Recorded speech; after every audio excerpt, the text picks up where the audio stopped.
J'ai mon associé actuel qui m'appelle et qui me dit il se passe un truc de fou à l'échelle de l'humanité. Il a pas du tout exagéré parce que c'était la première preview de ChatGPT. Il me montre.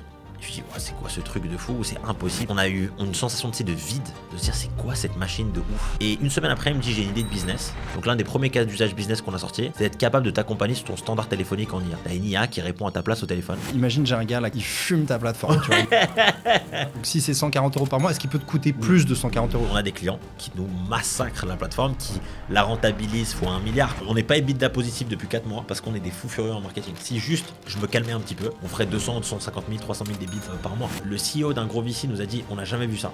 Mais en même temps, c'est brillant parce que ça vous démarque de la concurrence. Moi, j'avais comme obsession de jamais perdre de temps sur des sujets qui étaient futiles. Et je trouvais que le nom, pour moi, c'est complètement futile au début. Apple, ça veut dire pomme, ça veut rien dire. Uber, ça veut rien dire. C'est le travail que tu vas mener dans ta boîte qui va donner la renommée de ta boîte. Donc moi, j'ai dit on va sur ChatGPT et on demande 20 propales. 20 premières propales éteintes. Je lui dis 20 propales de plus. Il y avait l'Imova dedans. Donc l'Imo. Processus de décision pour nommer la marque, 10 minutes.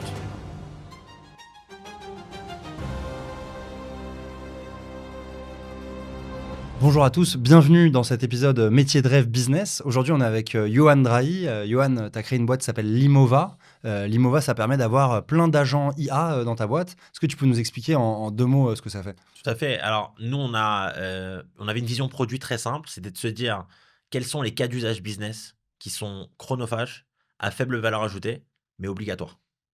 Et on s'est dit qu'on allait commencer par là avec des toutes petites boîtes. C'était le début de l'Imova. Et pour donner quelques exemples de cas d'usage, toutes les boîtes qui se créent ont un téléphone, ont besoin de répondre au téléphone. Et malheureusement, quand on est une toute petite PME, on ne peut pas répondre à tout le monde. Donc l'un des premiers cas d'usage business qu'on a sorti, c'est d'être capable de t'accompagner sur ton standard téléphonique en IA. Tu as une IA qui répond à ta place au téléphone, qui est capable d'orienter ton client ou de transférer l'appel vers chez toi si jamais c'était très important, compliqué, urgent ou autre. Puis derrière, on s'est dit, bon, c'est super le téléphone, mais il faudrait quand même que les gens, pour qu'ils appellent, il faut qu'il y ait des clients. Donc, il faut qu'on les aide sur du marketing. Donc, on a créé une IA qui t'accompagne sur ton marketing. Elle va t'aider à créer les posts en images, en vidéo, les poster à ta place sur Instagram, Facebook, LinkedIn, de façon hyper structurée et surtout de façon anticipée. Ça t'évite d'avoir des trous de publication parce que l'IA est là pour te dire, moi je publie le lundi, le mardi, le mercredi, le jeudi, le vendredi, ton travail effectif, 1/2 heure, toute ta semaine est planifiée, t'es au top. Puis on a enchaîné comme ça avec le SEO, des articles de blog qui sont créés, postés sur ton site. Et on a fait ça, cas d'usage par cas d'usage. Ça a été l'Imova 1 et ça a été un plutôt gros succès au début. Alors, je te prends mon exemple, tu vois, parce que moi, je trouve que je travaille trop et je me dis, il y a des trucs que je dois pas optimiser et j'aime bien, c'est un de mes objectifs de 2026, de moins bosser. En termes d'ordre de travail, alors je sais pas si c'est trop, d'ailleurs, tu me diras en tant qu'entrepreneur, est-ce que tu trouves ça beaucoup, mais du lundi au jeudi, c'est entre 12 et 14 heures par jour. Le vendredi, en général, je bosse un peu moins. Tu connais le vendredi, tu te détends un peu, ça doit être 10 heures. Le samedi, je bosse jamais. Et le dimanche, en général, je bosse 5-6 heures. Voilà. Ça te paraît beaucoup ou pas? Ou c'est classique, tu dirais, pour un entrepreneur en train de monter ses boîtes? Pour un mec qui est en train de cartonner comme toi, je dirais que c'est classique. Mais si on dit que tu dois faire ce play-là pendant 10 ans, je dis que c'est beaucoup trop. Ouais, c'est Voilà. fatigant.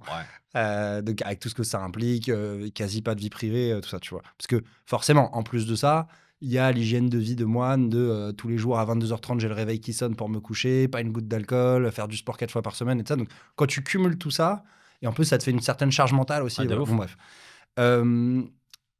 Mon temps, je le passe à faire quoi? Je le passe, bon, il y a des tournages, tu vois? Ça, c'est incompressible.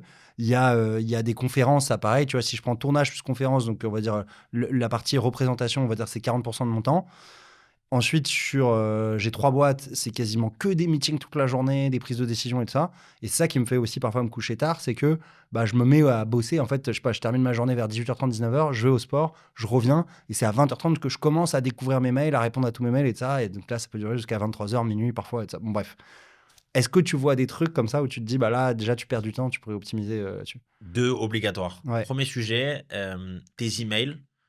Un mec comme toi, tu dois en recevoir trop. Donc, du coup, il y a de fortes chances que tu puisses en négliger ou passer du temps sur ceux qui sont pas importants. Nous, l'une des évolutions de l'Imova 1 qui a été vers 1.5, je te parle après de l'Imova 2, ça a été on a eu un très gros succès sur le podcast, le premier podcast Légende qu'on a fait. Ça nous a rapporté immédiatement, non plus que des TPE, mais beaucoup de PME. Premier problème d'une PME, ce que tu viens de décrire maintenant. On reçoit tous trop d'emails, on n'arrive pas à gérer. Donc, du coup, on a connecté l'Imova avec les boîtes mail des utilisateurs, avec des agents qui vont dire Joka, laisse-moi te guider. Et toi, tu vas dire Charlie, trie mes emails, s'il te plaît. Enlève-moi toutes les publicités, toutes les prospections, tu me les enlèves, s'il te plaît. Tu me tries mes emails que j'ai reçus. et tu me les tries par ordre de priorité et d'urgence. S'il y en a un qui te paraît très très grave, très important, ça parle de judiciaire ou autre, tu me le lis entièrement. Puis une fois que tu as fait ça, tu me prépares les brouillons de réponse. Et donc toi, il est 22h30, tu viens de te manger une vague énorme de boulot. Tu t'assois, tu as donné une consigne qui a pris 35 secondes à rédiger. Et Charlie, elle va aller dans tes emails, elle va te les trier, elle va te les mettre en ordre, elle va te préparer des brouillons de réponse. Rien que déjà là, ta charge mentale, elle la drop de ouf. Ouais. Tu t'es pas tapé en diagonale des emails à la con de «Oh, salut Joka, j'ai un partenariat à te proposer». Non, tu as été sur ce qui était vraiment fondamental pour toi. Et puis si tu dupliques ça à tous tes collabs, et je sais que tu as maintenant beaucoup de collabs, bah, du coup, c'est tout le monde qui gagne du temps sur ces emails. Ça, mandatory, obligatoire tout de suite à installer. Sinon, je vais t'offrir un abonnement. Au moins, tu penseras à Vas-y, moi. tu me chauffes. En vrai, tu me chauffes. Tu penseras à moi. Deuxième sujet, tu fais beaucoup de market, tu fais du podcast, tu fais de la conférence. C'est sûr qu'il y a des moments où tu as envie peut-être de re-challenger des choses. Moi, je me ferai challenger tous les jours par une IA qui est entraînée sur du marketing. Voilà mon dernier podcast. Voilà les résultats. Voilà ce que j'ai fait. Je suis content de moi sur ça, pas sur ça. Qu'est-ce que t'en penses? Donne-moi des axes et des pistes. Je reçois Johan Rai la semaine prochaine. J'aimerais bien savoir comment je pourrais attaquer Limova d'un point de vue un petit peu go-to-market. Qu'est-ce que tu en penses? Et toi, tu viens préparer ton émission de façon beaucoup plus structurée, sans y avoir mis beaucoup trop d'énergie. Parce qu'encore une fois, toi, ton talent, ta force, c'est ce que tu représentes. Ton personal brand. Enfin, moi, je kiffe t'écouter parce que c'est Joka.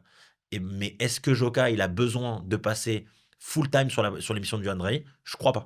Si un agent IA vient lui préparer l'émission et que tu relis, derrière, la magie, elle va opérer parce que c'est toi. Ça, c'est déjà 2 cas tout de suite que tu peux utiliser. Et c'est vrai que autre truc sur lequel je passe beaucoup de temps, c'est, tu sais, je parle beaucoup de la créateur économie en France et tout ça. Et donc, je fais des interviews avec les journalistes, avec Madines, Le Figaro, Les Échos, mais je répète toujours la même chose, quoi. Tu penses que je pourrais avoir une IA qui explique, OK, c'est ça la créateur économie, l'influence niche se développe, c'est ça les chiffres, tout ça, ou... Toujours. Ouais. Bah, en fait, à partir du moment où tu es capable de très bien guider une IA, parce que tu l'incarnes, en lui expliquant ce que tu es, ce que tu fais, comment tu veux véhiculer les choses, il y a deux choses qui vont s'opérer. Un, elle va te proposer des pistes de réflexion sur lesquelles tu vas dire pas du tout, on reste sur ce que je t'ai dit.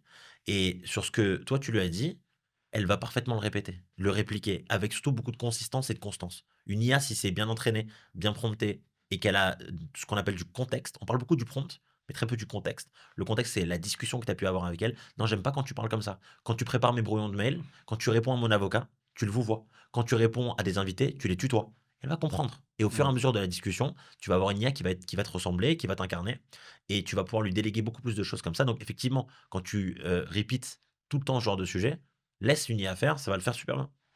Alors, je reviens un peu sur l'histoire de la boîte de Limova. À la base, c'était pas du tout ça, non? Vous Pas du aidiez tout. des associations à trouver des subventions, c'est ça? À ce moment-là, c'est quand? C'est 2024, début 2024? Ouais, c'est début 2024. Moi, à la base, je suis dans une grosse boîte de e-commerce. On fait à peu près 50 millions d'euros de chiffre d'affaires. Je suis numéro 2 de la boîte. Et j'ai mon associé actuel qui m'appelle et qui me dit, il se passe un truc de fou à l'échelle de l'humanité. Ah, et le mec, enfin, dose, tu vois. Et, Ouais. et en fait, et franchement, il a pas du tout exagéré parce que c'était la première preview de ChatGPT. Il me montre. Et je lui dis, ouais, c'est quoi ce truc de fou? C'est impossible. Enfin, moi, c'était vraiment, on a eu une sensation de, tu sais, de vide, de se dire, c'est quoi cette machine de ouf? Et une semaine après, il me dit, j'ai une idée de business. Ça va te parler parce qu'on a fait ça toute notre vie. Quand on était jeune avec mon associé, on était très impliqués dans les mouvements de jeunesse et dans la vie associative. On aidait les jeunes qui avaient des galères financières, des galères d'insertion, etc. Vraiment, on passait beaucoup de temps avec des jeunes. Et il me dit, c'est quoi le plus gros problème d'une asso? Et je lui dis, bah, les sous. Il me dit, bah, très bien. On va mettre un moteur de recherche qui va aller chercher les subventions de la mairie jusqu'à l'Europe. Et on va mettre une IA qui va rédiger les dossiers à leur place. L'idée sur le papier, elle est brillante parce qu'une asso, ça galère, ça n'a pas de techno, ça n'a pas de moyens. On démarre comme ça. On va faire très très rapidement un salon à Paris qui s'appelle le Salon des Assos, qui est vraiment, c'était dans un lieu énorme, il y avait 25 000 assos, et on signe sans contrat, sans produit. Ça, OK. littéralement, notre produit ne marche pas. Et moi, je ne connais pas trop le produit. Et on débarque comme ça avec un stand pourri. Et on fait sans contrat parce que les mecs disent, mais c'est incroyable, et moi je prends, mais moi je prends, mais moi je prends. Et quand je dis sans contrat, c'est 100 personnes qui ont mis leur carte bleue. Il y avait un free trial d'un mois, mais ils ont mis leur carte bleue, ils ont mis leur empreinte bancaire. Quand on rentre de Paris, parce que nous on est à Nice, je dis à mon associé, bon écoute, c'est chaud, il y a tout le monde qui fait la bagarre, il faut qu'on lève des fonds. Et donc on appelle nos copains, nos cousins, les copains des cousins, des tantes, 5 000 euros par-ci, 10 000 euros par ça, et on lève finalement 400 000 euros. On met, Ah, excuse-moi, juste je te coupe. ouais, Pourquoi dans l'IA, tu penses qu'il faut lever des fonds? Parce que les gens pourraient se dire l'inverse, pourraient on dire, attends, bootstrap. l'IA, c'est trop bien, ça me permet de tout faire tout seul. Et justement, il n'y a plus cette barrière à l'entrée, il n'y a plus cette barrière de lever de l'argent et tout.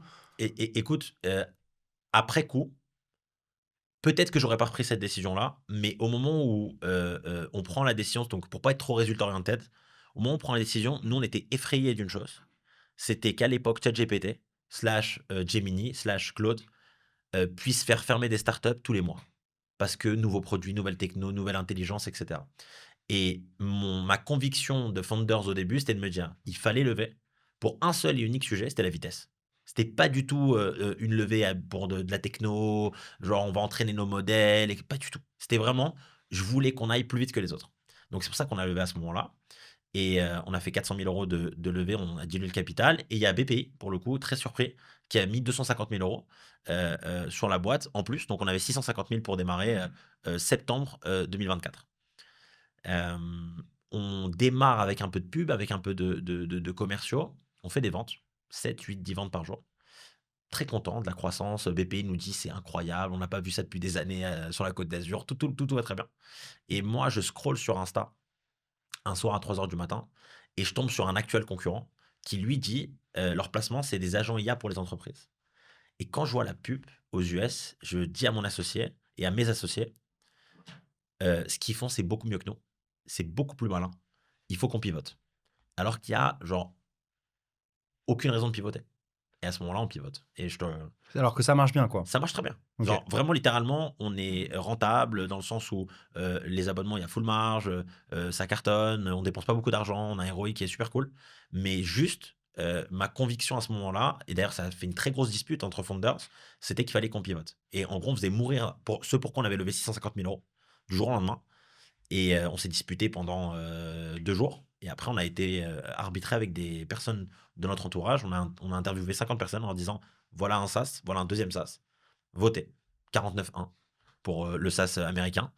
On a pu voter. Ok. Et du coup, ça a donné l'Imova. C'est marrant ce processus de décision. Donc attends, vous étiez 4 associés à ce Ouais, moment-là. ouais. C'était quoi, 2 contre 2 sur ceux qui voulaient pivoter, pas pivoter? C'était au début tout early 3 contre 1. Genre vraiment, je suis solo, mais yo, ça va pas, enfin, ça Ouais. marche, t'es ouf, on a levé 650 000 balles, qu'est-ce qu'on va dire aux invests, t'es un malade, machin, machin. Puis moi, j'arrive à en rallier un, ma cause 2 contre Ouais. 2, grosse bagarre, puis 3 contre 2, puis 3 contre 1. Ah, c'est 12 hommes en colère. T'as vu Ouais, 12 hommes en colère? ouais, non, j'ai pas vu. Ok, bon, bref, t'as 12 jurés qui pensent que le mec est coupable et t'en as un qui a un doute, tu vois, et puis il arrive à semer le doute avec les autres, à dire Énorme. peut-être qu'il est pas coupable. Bon, bref. Exactement ça. Et après, l'intervention extérieure, c'est process. J'aurais dit, les gars, 50 personnes qui pourraient être nos clients. On leur demande pour notre bien-être. Genre, aidez-nous. 49-1. 49 votes pour le SaaS US. Ouais. Et le 1 étant ma mère, qui voulait juste défendre mon projet, donc pas du tout objectif. Et le reste dit, c'est éteint ce que vous faites. Voilà, c'est éteint. Ce qu'eux, ils font, c'est 100 fois mieux que vous. Et on a pivoté. Poubelle, ce qu'on faisait. On a tout recommencé de zéro du jour au lendemain. Du coup, ça se passe comment là? Tu gardes les fonds et t'expliques aux invests en mode vous nous avez donné de l'argent pour une mission, mais on va pas faire cette mission, on va faire complètement autre chose. Comment tu as cette discussion-là avec tes invests? On n'a aucune discussion.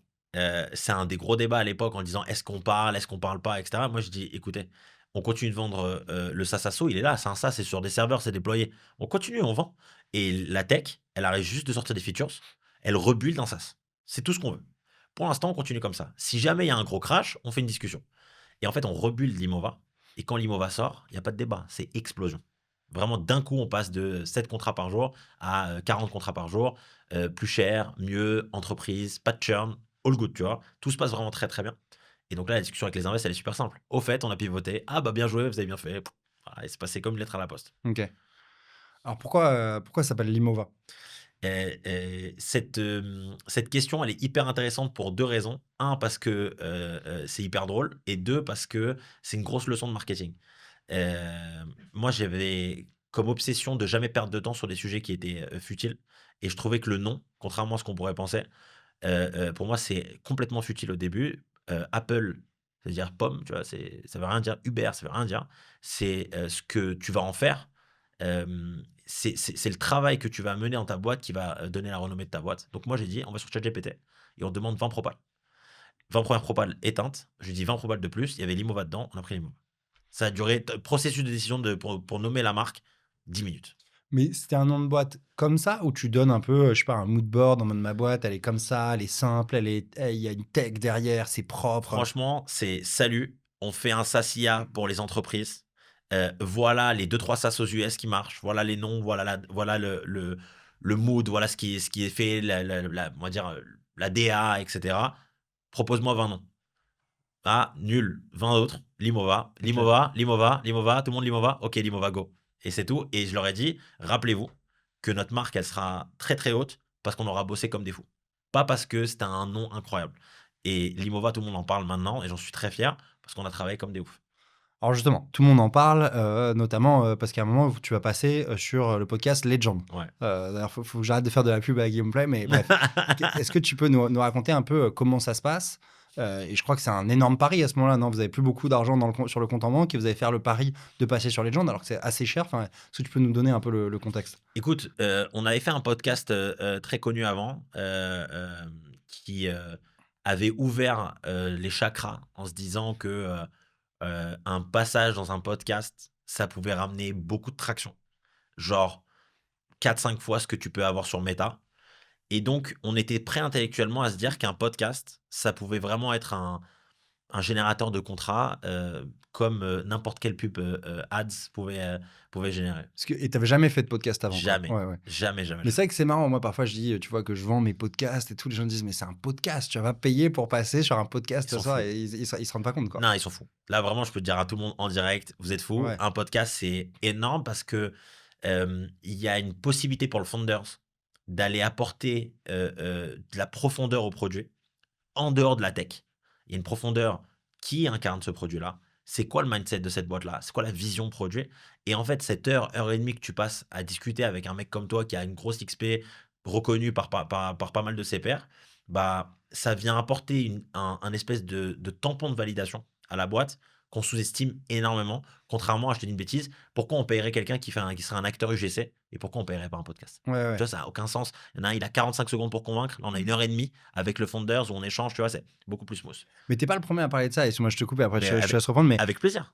Trade Republic, tu vois, ils ont fait le podcast Legend et après ils ont tout changé dans leur stratégie, tu vois? Ils se sont dit: «Putain, mais en fait ça on fait des tonnes et des tonnes, enfin on a un ROI qui est pas, x1, pas x2, pas x10», tu vois? C'est délirant, tu vois, le ROI Délirant. qu'ils ont et après ils se sont dit: «OK, bah on investit massivement, sur les créateurs et tout, quoi», donc voilà, il y a plein d'autres exemples, quoi, de personnes, mais Ouais, Trade Republic, bon, Mathias a été très fort.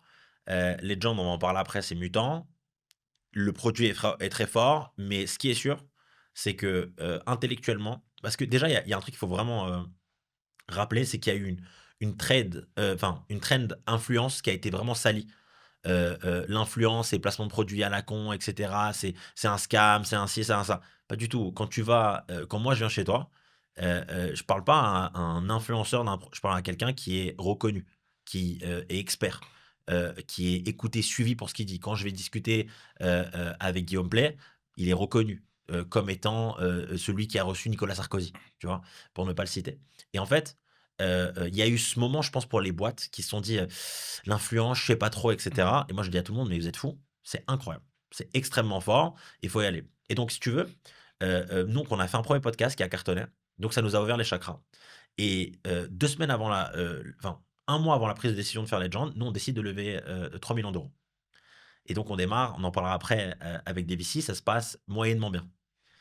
Et il y a un ami à moi sur Nice qui me dit: «Tu sais Yo, tu passes bien la caméra, la boîte elle est trop sympa, vous êtes kiffé par tout le monde, vous avez une tonne de clients, faut que tu fasses Legend». Et moi je dis: «OK, on fait Legend, bah OK, ça coûte combien? Comment on fait et tout?» Et moi à ce moment-là, on est quand même veille de levée de fonds, c'est quand même pas super recommandé d'aller burn de la trésor alors que tu es en train d'essayer de montrer un peu que tu as une économie qui est stable et compagnie. Et le pari qu'on doit faire, c'est genre 70 80 de la trésor de la boîte. OK, Ouais. OK, OK. Et en gros, à ce moment-là, le pari, c'est, vraiment c'est un all-in. Ouais. La décision, elle se prend en 15 minutes. On s'appelle avec les associés sur un call, WhatsApp. Je dis: «Écoutez, moi, tout le monde annonce que c'est incroyable. J'ai vu ce qu'a annoncé Mathias Bacchino. On n'est pas Trade Republic, on est personne à côté d'eux, mais c'est combien de contrats annuels, Réo?» «Bon, on fait 30 annuels, ça passe». Bon, moi, je vous le dis, il y a pas un monde où on fait pas 30 contrats annuels, avec les gens. C'est ça la discussion, une discussion de débile. Et il dit: «OK, on fait». Je l'appelle: «OK, on fait». Il dit: «Mais tu es sûr?» «Ouais, ouais, on fait, t'inquiète pas». On fait Legend. Et là, ça a été un avant-après. Là, il s'est passé quelque chose, d'énorme parce que, bah, déjà, on fait, quasiment 2 500 clients, sur le mois, tu vois? C'est inimaginable de faire 2500 affaires sur le mois. On a des clients qui font 200 millions d'euros de chiffre d'affaires, alors qu'avant, on adressait des assureurs, des agents immobiliers, des notaires, des médecins. Là, on a des boîtes qui font 200 millions, qui disent: «Salut, moi je veux 150 licences utilisateurs tout de suite, j'adore votre produit». On fait, on a une notoriété qui arrive, des avis, des VC, des family office, tout le monde vient nous contacter. Et en plus, moi, j'avais fait un petit move de filou, c'était que comme ça se passait pas super bien avec les VC, j'ai dit: «Vous allez voir, je vais annoncer qu'on lève des sous, sur des BA et ça va gamble». OK. Et Guillaume me dit à la fin de l'épisode: «Je crois que tu as une annonce à nous faire». «Ouais, au fait, on ouvre le capital de la boîte si ça intéresse des gens», et on ouvre le capital et on fait 2 millions d'euros de levée en 15 jours. Alors, bah, pour ceux qui connaissent pas, donc les BA, c'est des business angels, c'est-à-dire c'est des particuliers en fait qui investissent dans ta boîte à la différence des VC qui sont des investisseurs professionnels, quoi. Exactement. Alors, plein de questions par rapport à ça. Déjà, pourquoi est-ce que tu avais besoin de lever à ce moment-là, quoi? Très bonne question. Là, si tu veux, quand on est au mois de mai, on a une traction, qui est grandissante et où en fait, tu as une espèce de conviction que tu en as grave sous le capot. Mais tu as pas les moyens de ton ambition parce que on vendait de manière mensuelle, un peu annuelle. Le cash généré, il matche pas encore, ce qu'on dépense en marketing. On a quand même des équipes sales et compagnie et on sent que, putain, le taux de conversion, il est dingue et on se dit: «Si on relève là, on va vraiment, vraiment accélérer et on va aller atteindre des standards qui vont être, tout autres». Et donc le choix, c'est de se dire: «On lève à une belle valo». C'était 12 pré-money, 15, post-money. Au bout de 6 mois, tu vois? L'Imova, ça sort 28 novembre 24. Tu lèves 3 millions à 15 millions de valo, mai 25, tu bien, tu vois? Et la vraie raison de fond, c'est: il faut qu'on accélère, il faut qu'on aille plus vite, il faut qu'on fasse mieux. C'est pour ça qu'on lève, pour répondre à ta question. Mmh, OK. Je suis assez, convaincu de ce que tu as dit, tout à l'heure. Alors, je monte une boîte en janvier, je t'en parlais tout à l'heure, je peux pas en parler là, encore, mais voilà, elle est basée sur l'IA et au début, tu vois, quand on l'a montée avec les associés, c'était l'été dernier, on s'est dit: «Voilà, c'est une IA, chill, tu vois, ça va se faire tout seul et tout ça» et en fait, non, tu as besoin quand même d'ingénieurs, tu vois, front-end, back-end, tu as besoin d'un product manager qui les gère, tu as besoin d'un prompt engineer qui traîne ton IA. Voilà, tu as besoin de personnes en market et tout et en fait, c'est vite une grosse équipe Ouais, et je suis hyper, d'accord avec ce que tu disais sur la rapidité. C'est-à-dire que voilà, on a tous les mêmes tools qui sont surpuissants, donc il faut y aller très, très vite, très, très fort, ce qu'on a fait. Et l'autre chose, c'est que les concurrents lèvent de l'argent. ouais, Et l'IA, les gens ne le savent peut-être pas, mais quand les gens vont utiliser notre logiciel, ça va nous coûter de l'argent, bien tu sûr. vois. Et bon, on veut faire le meilleur produit possible pour les gens, à un prix où potentiellement c'est presque du dumping, tu vois. Presque Ouais, on va perdre de l'argent ouais, et nos concurrents, clairement, le prix qu'ils affichent, ils perdent de ils l'argent, perdent tu de vois, parce l'argent. que les mecs, ils utilisent les trucs pendant des heures et tout ça. Donc, ouais, tu peux pas lutter si tu lèves pas. Et en fait, c'est assez fou. C'est-à-dire qu'en fait, l'IA, finalement, elle démocratise pas tellement l'accès à tout le monde. C'est presque l'inverse, en fait. C'est presque juste, justement, ceux qui ont beaucoup d'argent, qui peuvent y aller très fort, qui vont bénéficier, qui vont réussir à avoir une boîte qui explose et tout ça. Et les autres, moins. Enfin, c'est le sentiment que j'ai, quoi. Mais c'est un très bon sentiment, tu vois? Je te prends Base44, qui est une boîte aux US, qui a vendu sa boîte en un an à Wix 80 millions. Il faisait, 250 000 € de MRR, donc le multiple est débile, hein, mais 300 000 users. Et pourquoi? Vitesse. Hmm. Vitesse. Mec, full argent, spend, marketing, client, il se fait racheter 80 millions. Tu sais, tu montes ta boîte, 8 mois plus tard, tu as Wix qui t'appelle, 12 mois plus tard, tu as vendu 80 millions, ça fait réfléchir, hein. Ouais. Tu te dis: «What? L'histoire, elle a été vite» et ce qu'il a fait en termes de product, c'est pas zinzin. Ouais. Il a pas fait un truc de zinzin, mais il l'a fait très vite, il l'a fait très bien. Et là où tu as raison et ce qui est assez contre-intuitif, mais c'est tu sais, moi, je me disais qu'avec l'IA, j'allais avoir plus de temps pour faire du paddle. Moi, j'adore jouer au paddle. Bah, en fait, non, je travaille juste 900 jours par an parce qu'en fait, j'ai gagné, 3 fois ma productivité, donc je bosse beaucoup plus. Et sur un business, c'est pareil. En vérité, si tu montes un business d'IA et que tu mets tu affiches un prix public qui est assez haut, ta marge sur coût variable, elle est exceptionnelle. Mais en fait, tu veux afficher un prix bas parce que tu sais que tu peux te le permettre, parce que c'est pas de l'hardware, c'est du software. Et du coup, tu te dis: «Tu es en market, tu as envie de tabasser parce que tu as envie d'être connu». Et parce que tout le monde peut le faire. Donc toi, tu dois être celui qui le fait mieux que les autres. Donc l'argent, c'est quand même un vecteur à ce niveau-là qui est quand même très fort, tu vois? Ouais, ouais. Et comme toi, tu vois, bah, c'est un pote qui s'appelle Anthony qui était assis à la même place que toi, voilà, qui était venu sur l'interview et qui était venu me voir et qui m'a dit, mec, là, ce qui se passe avec l'IA, c'est once in a lifetime. Tu vois, il Ah, était tremblant comme ça. c'est Et incroyable. je lui ai dit, non, mec, c'est du défocus. J'ai déjà ma boîte de représentation personnelle, j'ai Appareil Week. Et il m'a montré le truc. J'ai fait, OK, bon, on y va. Ça va juste tuer mes nuits et tout ça, mais on y va, quoi. Alors, donc, sur les chiffres, donc tu dis, tu as fait 2500 clients après Legend dans le mois. C'est quoi un peu la lifetime value, ce que tu peux espérer quand tu as un nouveau client, son panier moyen, combien de mois il va rester? Est-ce que tu peux donner des chiffres pour Bah, qu'on se rende compte de ce que c'est 2500 clients en plus, quoi? et écoute, nous, ce qui a été hyper intéressant, d'observer, c'est que le prix de vente n'a fait qu'augmenter. Day one, Limova, 28 novembre 24, c'est vendu 9,90 € par mois. 1 an plus tard et 1 an et 1 mois, on vend 139,90 € par mois. C'était vendu 9,90 € TTC. On vend 139,90 € hors taxe, en 1 an. Parce Donc qu'il y a plein de features en plus, quoi, c'est beaucoup ça? plus de Ouais. features, beaucoup plus de fonctionnalités. Le produit est beaucoup plus fort, il est plus harmonieux. On a un product owner qui est d'une puissance, mutante. C'est un ancien de, Exai Founders, un Ah ouais, OK. tueur à gages qui a redesigné complètement le produit. Enfin, c'est d'ailleurs, au demeurant, ceux qui nous écoutent et qui regardent ce podcast-là, un product owner, c'est mandatory quand tu fais un SaaS. C'est ne commencez pas à vous dire que vous êtes des mutants, que vous avez des idées, que vous avez une vision produit, que vous allez demander au front et au back de faire ça, pas du tout. Prenez un product owner. Un product owner, il fait quoi, en gros, pour ceux qui connaissent pas? Alors, si tu veux, il vient créer il vient simplifier, créer l'UI, l'UX, donc c'est-à-dire vraiment l'interface utilisateur, l'expérience utilisateur, le parcours utilisateur de A à Z par features. Par exemple, si on dit que Limova se connecte avec les emails de Joca et que derrière, l'IA vient interroger de cette manière-là, Joca, quand il veut connecter son email, c'est ici qu'il va cliquer. Quand il clique ici, le bouton qu'on doit lui afficher après, c'est celui-là. Si jamais il décide de finalement pas intégrer son email et qu'il veut faire son calendar au début, il faut que le bouton retour il soit ici et pas Mmh. là-bas.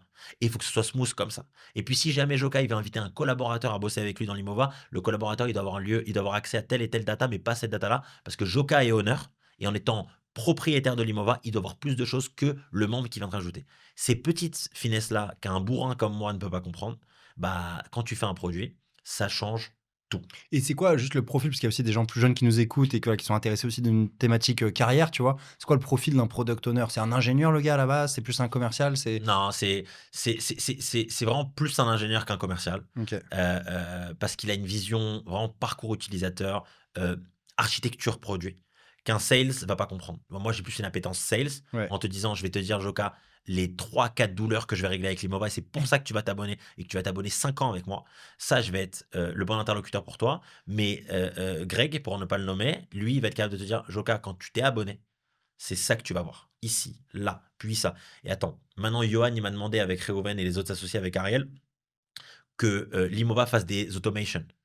Mais attends, les automations dans l'architecture de l'Imova, attention, attention, attention. Faut pas qu'on parte en sucette, les gars. Faut plutôt le mettre à ce niveau-là du produit parce que sinon, on va perdre les gens dans leur utilisation. Ça va devenir une usine à gaz. Le product, c'est vraiment plus un ingénieur qu'un sales, mais il doit avoir une souplesse intellectuelle qui doit être capable d'écouter le business. Mmh. Là où un dev, il suit une trame. Je veux que le bouton soit là, qu'il fasse ça, quand j'appuie ça, il se passe ça. Un dev, il a moins de besoin d'être connecté avec le marché, avec le business. On lui demande pas forcément d'avoir cette appréhension-là. Le dev, on lui demande que ça marche très, très bien, que ce soit hyper, collé au spec. Donc au spec pour que ceux qui nous écoutent, c'est vraiment aux consignes que le product a donné, quoi. Ouais, ouais, OK. OK, donc Mais product c'est owner, un c'est un profil hybride un peu, voilà, qui doit hy bien comprendre les besoins hybride. business, mais qui doit, savoir, voilà, ce que font les devs derrière, ce qui est faisable, pas Ouais, faisable, tout ça, quoi. mais pour donner mon retour d'expérience sur l'Imova, j'aurais, là, a posteriori, si je fais un petit retour vers le futur, je recrute un product avant de recruter un CTO. CTO, OK. pour ceux qui nous écoutent, c'est le chef technique de l'équipe tech et pourtant, le product owner est arrivé très tard chez nous, grâce à Legend, au demeurant, mais beaucoup trop tard. On a perdu beaucoup d'argent, beaucoup, beaucoup d'argent parce que pas de product owner et d'ailleurs, pour tu me demandais des stats, notre taux de churn, c'est, explosé contre le sol. On a commencé à 40 de churn month over month, hein, ce qui est, colossal pour un SaaS, en novembre 24 et là on termine, novembre 25 à moins de 3 Moins de 3. en month over month. Donc 97 des gars qui ont pris l'abonnement sur un mois, ils restent le mois d'après, quoi. Ouais, exactement, tu as tout compris et ça, c'est une très grosse fierté pour nous. Attention, on a un gros service client, on est très présent pour les users et cetera parce que ça reste un nouveau produit, ça reste des choses à appréhender, full tuto, full accompagnement et cetera. Mais moins de 3 on est dans des statistiques qui nous permettraient là, si le MRR a explosé, de revendre la boîte. C'est-à-dire qu'en gros, pour expliquer à tout le monde, au-dessus de 4 de churn, il y a personne qui te rachète ta boîte sur un SaaS parce que ça veut dire que tu as 2 ans, de base client si jamais ta croissance s'arrête. Mais aux alentours de moins de 3 tu deviens complètement crédible et à 2 de churn, tu vends ta boîte avec du MRR, tu vends ta boîte très facilement. Donc ça se joue, enfin, ça se joue à peu de choses, Ça quoi. se joue à très, très peu de choses. Et ce passage du churn de 40 à moins de 3, tu l'attribues principalement au fait d'avoir recruté un product owner? 2 choses, Là, on a été, je crois, vraiment très bon. C'est que beaucoup de gens nous ont dit comment vous expliquez l'hypercroissance de l'Imova. Et moi, je leur ai dit on a fait un play sales, on n'a pas fait un play produit. Parce que on était convaincus que comme l'IA c'est nouveau, c'était trop difficile d'anticiper les besoins du marché. Alors on voulait parler au marché. Donc on a mis des sales et tous les sales et tous les onboarders de la boîte avaient pour mission de demander à Joka, Joka, c'est quoi ta plus grosse douleur au boulot en ce moment? Alors, la plus grosse douleur des agents immobiliers, c'est le traitement des emails. La plus grosse douleur des assureurs, c'est le téléphone entrant. Ils reçoivent des appels. Ils ratent les appels. Ils appelaient AXA. Derrière, ça terminait chez Allianz parce que AXA n'a pas répondu. Donc AXA a perdu le client. La plus grosse douleur des docteurs, c'est le téléphone entrant. La plus grosse douleur des agences digitales, c'est le marketing, etc., etc. Et en fait, en parlant avec les clients, on a acquis une data super puissante sur où devait évoluer le produit. Donc la moitié du churn, de la baisse du churn, je l'attribue à notre super connexion avec le marché. Par exemple, notre concurrent aux US principal n'a pas de sales. Et il a beaucoup de churn de son côté. Il a 90% de churn en months over month. Rien à voir avec nous, parce qu'il ne parle pas aux clients. Donc, il ne peut pas savoir quels sont les features qui sont attendus. Et les autres, l'autre 50% de baisse de churn, je l'attribue au product, parce que produit beaucoup mieux construit. Ouais. Genre, tu vois l'Imova 1, tu vois l'Imova 2, c'est CFA 12, Ligue des Champions. Ouais. Ok. Vraiment. Ok. Genre, c'est vraiment ça le delta, juste parce que tu as un mec qui a repensé l'architecture produit. Et c'est vraiment pas à négliger. Je le dis à tout le monde parce que nous, on a perdu beaucoup d'oseille là-dessus. Ouais. Autant que les gens n'en perdent pas, quoi. Ouais, c'est un bon conseil, OK. Et alors, si je reviens à la LTV, du coup, si on devait calculer, donc la lifetime value, c'est-à-dire combien un nouveau client te rapporte en moyenne, tu dis que c'est un panier en moyenne à 140 par mois, c'est ça à peu près? Peut-être un peu moins parce qu'il y a des réductions si tu prends l'abonnement annuel ou tu t'engages sur, 5 ans ou quoi. Mhm. Et donc, il faudrait multiplier ça par combien, quoi? C'est-à-dire, il reste combien de temps en général, un client chez toi, Écoute, là, nous, on a qu'un an d'ancienneté. Parce que Oui. l'Imova est sorti il y a un an, c'est difficile de te donner une data qui est Ouais, vraiment ouais, OK. accurate là-dessus.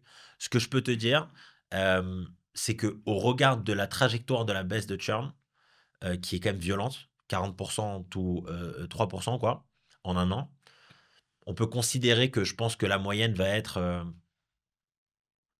je pense qu'un client va rester 1 an et demi, 2 ans, quelque chose comme ça. Mais là où c'est très stupéfiant, c'est qu'on a de plus en plus de clients qui s'engagent annuellement. Et je t'en parlais en backstage, pluriannuellement. L'une des très Ouais. grosses spécificités, d'ailleurs, j'en parlais avec un VC qui m'a dit: «Je n'ai jamais entendu ça de ma vie sur un SaaS B2B», c'est qu'on engage les gens sur 1 an, ça arrive à tout le monde, 3 ans, c'est déjà plus rare, et 5 ans. On a 20 clients par jour qui s'engagent 5 ans avec nous.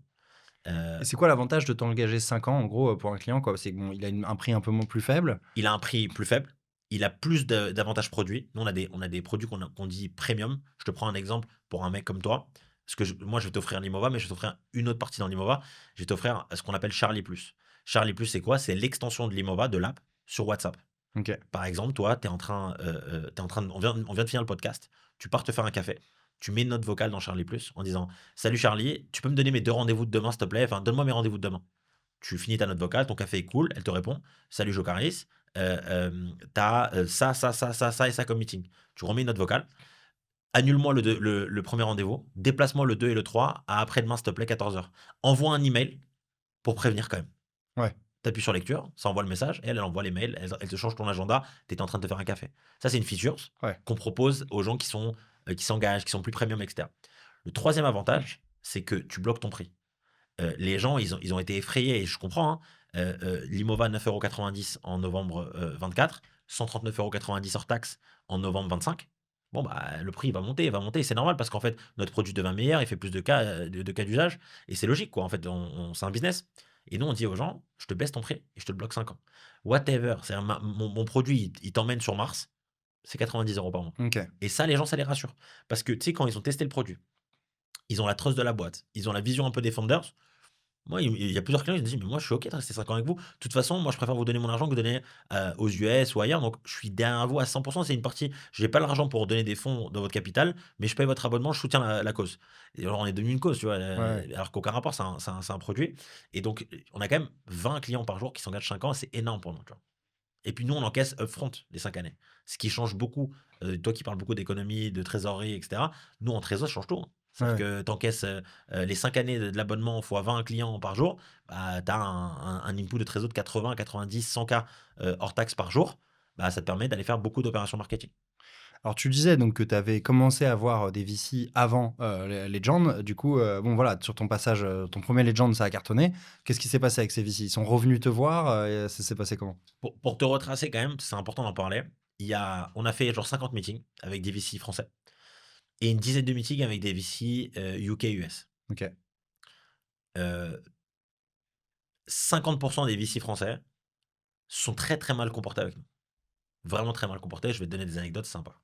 50 ont été super bienveillants, mais n'ont pas été.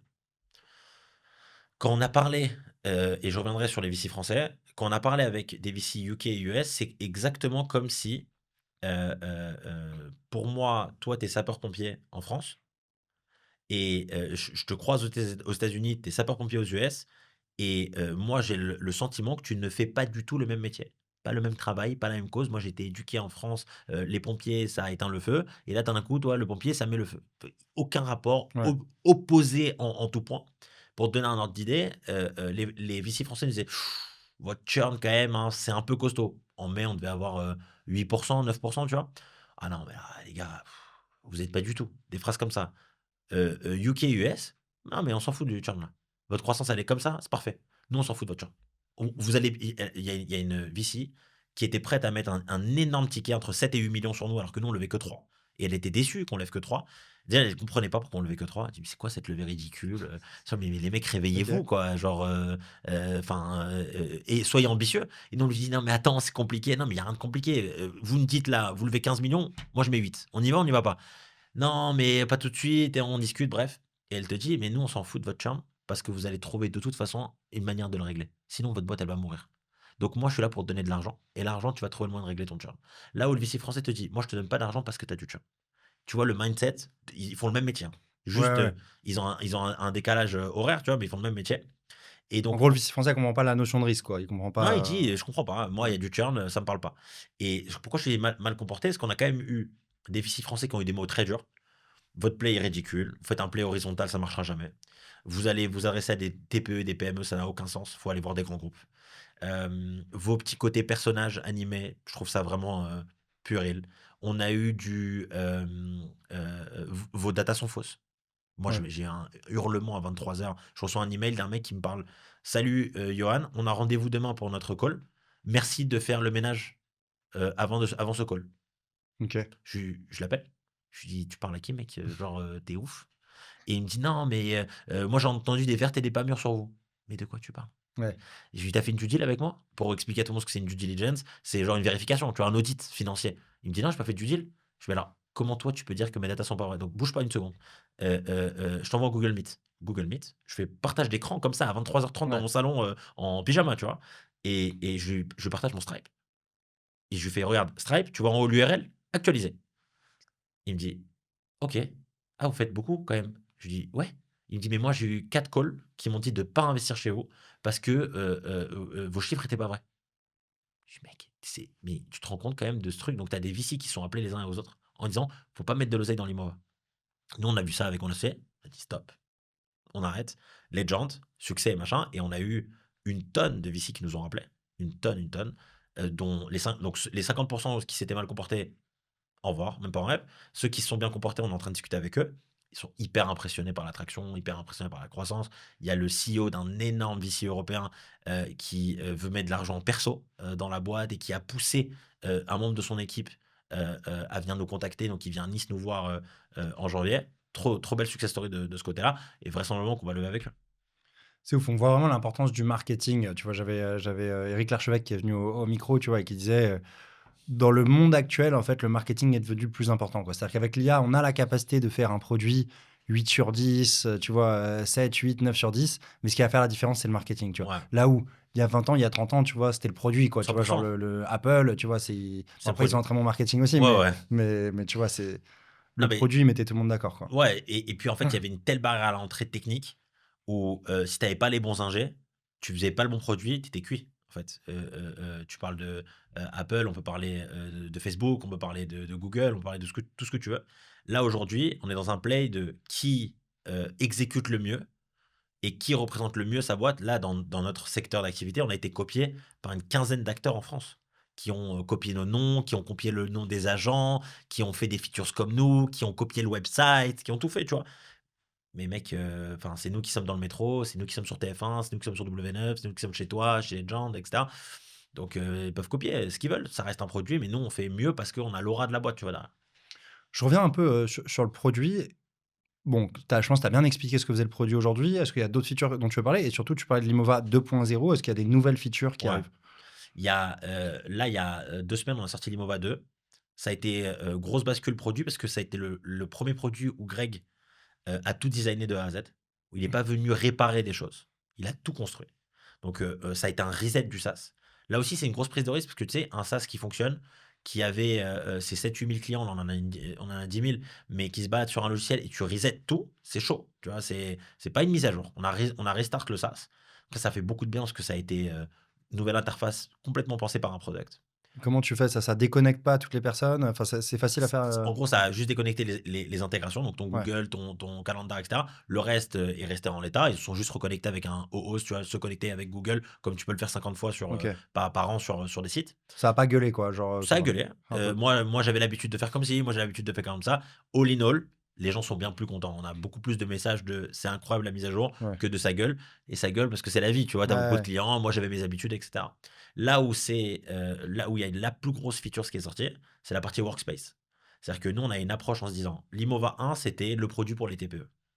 L'Immova 1.5, c'était TPE, PME en disant, vous avez vos mails, vous avez votre Slack, vous avez votre Stripe, vous avez votre Teams, vous avez votre Outlook, vous avez votre CRM, HubSpot, Salesforce, Pipedrive, Axonote, ce que tu veux. On a connecté ton écosystème à l'Immova. Donc l'Immova 1.5, très fort là-dessus, grosse évolution produit. Et l'Immova 2, c'est de se dire, attends, mais mec, si on commence à avoir des boîtes qui ont 20, 30 users chez nous, c'est super les connexions, mais comment ils font pour travailler ensemble? Et donc, du coup, on a créé un système de workspace en disant Joca, par exemple. Déjà, Joca, toi, tu es le super bon exemple. Tu as trois boîtes. Ouais. Trois boîtes. Tu as envie de te dire, par exemple, moi, je vais t'offrir l'Imova. Tu dis, mais sur la boîte numéro 1, moi, je veux pas que les gens de la boîte 2 et la boîte 1, ils communiquent. C'est pas la Ouais. même boîte. Ouais. Donc, je vais te faire un workspace, boîte 1. Dans ce workspace, boîte 1, tu vas me dire, attends, c'est quoi, Johan? Me fais pas un workspace, fais-moi une organisation. Donc, on va appeler Joca 1. Dans Joca 1, tu me dis, mais moi, j'ai 5 collaborateurs qui bossent avec moi, un au market, 2 à la compta, machin. Dans Joca 1, on va te créer 3 workspaces. Dans tes workspaces là, toi, tu vas avoir les 3. Et tes collaborateurs, ils vont être dans leur workspace compta, dans leur workspace marketing. Ils vont share des documents. Toi, tu vas avoir visibilité sur 100% des documents qui sont partagés. Pourquoi? Parce que peut-être que tu n'as pas envie, à un moment donné, là, tu commences à avoir un succès qui est énorme, tu n'as pas envie que les mecs, ils envoient dans ChatGPT, aux US, n'importe quoi de ta data. Mmh. Peut-être tu as envie de contrôler ça. Donc tu vas dire, ChatGPT entreprise, c'est fini. Là Ouais. maintenant, c'est l'Imova. Et je veux voir les documents que vous mettez. Et donc ils vont partager les docs. Toi, tu vas pouvoir contrôler. Attends, le DAF, il me met les bilans de la boîte, les secrets de la boîte, mais tu mets pas ça dans une IR, mec. Ouais, ouais. Moi, je veux pas. Tu gardes ça en interne. Donc tu vas voir les documents. Ils vont être entre eux. Ils vont pouvoir se partager des docs. Ils auront des conversations partagées. Donc tu vas dire, le market, faites une discussion avec John de l'Imova et itérez là-dessus. Voilà, on vient de faire un event de ouf. Faites le bilan dessus. Et donc tu vas avoir 3 collabs qui bossent avec une IA en collaboratif, ils font des allers-retours avec l'IA. Toi, tu peux aller voir la discussion, super fort comme use case, et tu vas dire, voilà, workspace 1, 2, 3. Après, tu vas me dire, yo, moi j'ai une deuxième société. On crée une deuxième organisation. Dans cette organisation-là, tu crées des workspaces avec des teams qui bossent les unes avec les autres, etc. Et en fait, on a créé, il y a un client qui nous a fait le plus grand compliment du monde. Il nous a dit, vous avez créé le premier SharePoint de l'IA. Je dis, ah, ne comparez pas quand même, enfin, dose quoi. Ouais. Mais on a vraiment créé l'un ou le premier produit collaboratif en IA pour être 30, 40, 100 users sur une plateforme et collaborer de façon hyper dynamique avec des IA qui font du market, du SEO, du standard téléphonique, du support client, etc. Tu vois, si on mettait un chatbot chez toi, Joca, peut-être que tu as envie que le market analyse les questions que posent tes users, tes viewers après un podcast. Moi, salut, Joca, c'est quoi la fréquence de tes podcasts? La fréquence des podcasts, c'est tous les samedis. Tu vois, la personne de market dit, putain, Joca, sur une semaine, on a 500 fois la question. Peut-être c'est mieux de le redire en début d'émission. Ouais, ouais. Oubliez pas, le samedi à 10h, c'est le podcast de Joca. Et ça, tu prends de la data et tu contrôles. Et tu as vraiment ton écosystème business, toi qui as 3 boîtes en plus, qui fonctionne et tu peux switcher comme ça. Je sais pas si tu as utilisé Slack dans ta vie. Non. Bah, Slack, c'est vraiment un outil collaboratif. Tu vas pouvoir switcher comme ça, tu vas pouvoir tout voir et contrôler tout le travail de tes collabs et eux vont pouvoir bosser entre eux avec de l'IA et pas chacun sur son chat GPT, si je puis dire.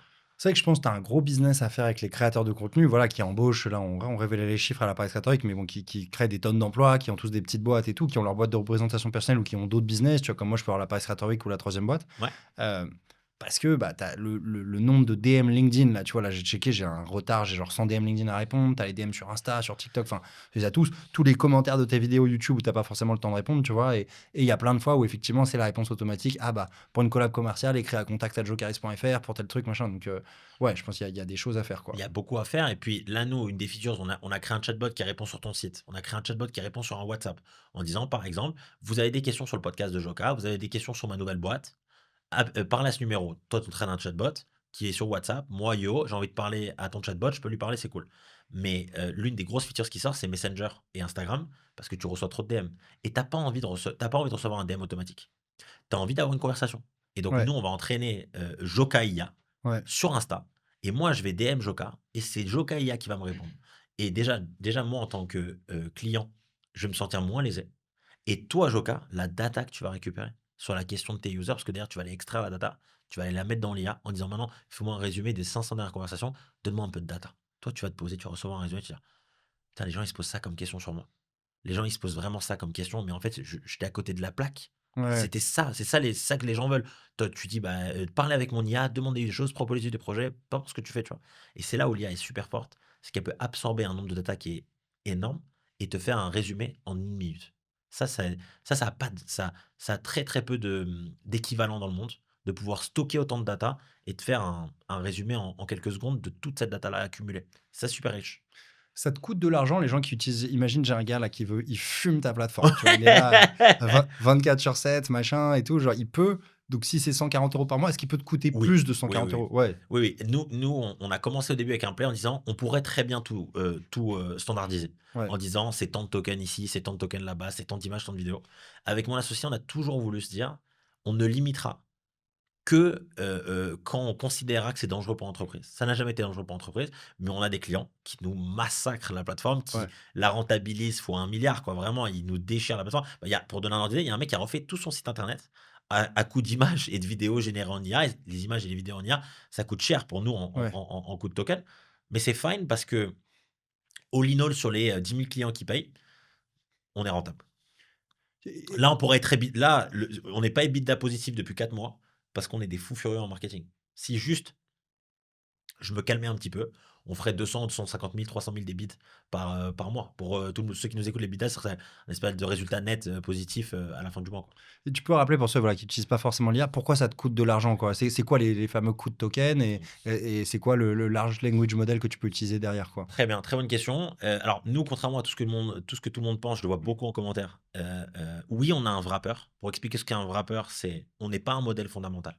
On n'est pas Anthropic qui a levé 300 milliards, OpenAI 1000 milliards, Google, et je donne des chiffres qui sont vraiment aucun rapport, hein, c'est pas des chiffres vérifiés, mais qui ont levé des milliards et des milliards de dollars pour créer des modèles fondamentaux parce qu'ils ont pour vocation d'entraîner les modèles.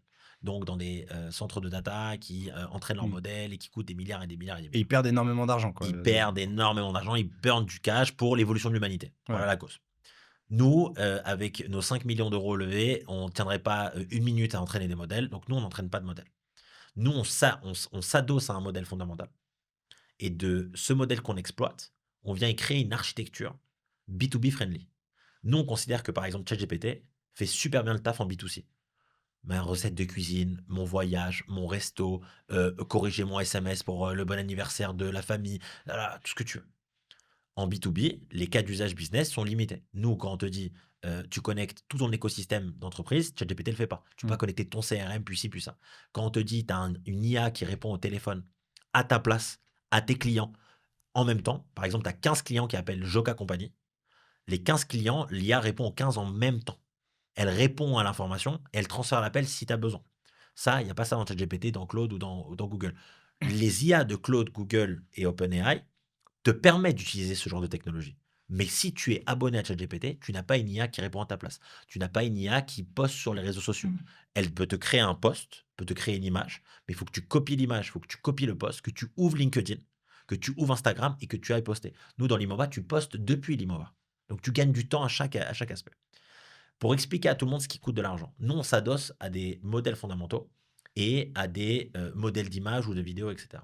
Et on vient architecturer tout dans une plateforme pour éviter de payer 15 abonnements différents. Je dois avoir mon Claude, je dois avoir mon ChatGPT, mon Nano Banana, mon Artlist, mon site. Non, il y a tout dans l'Immova.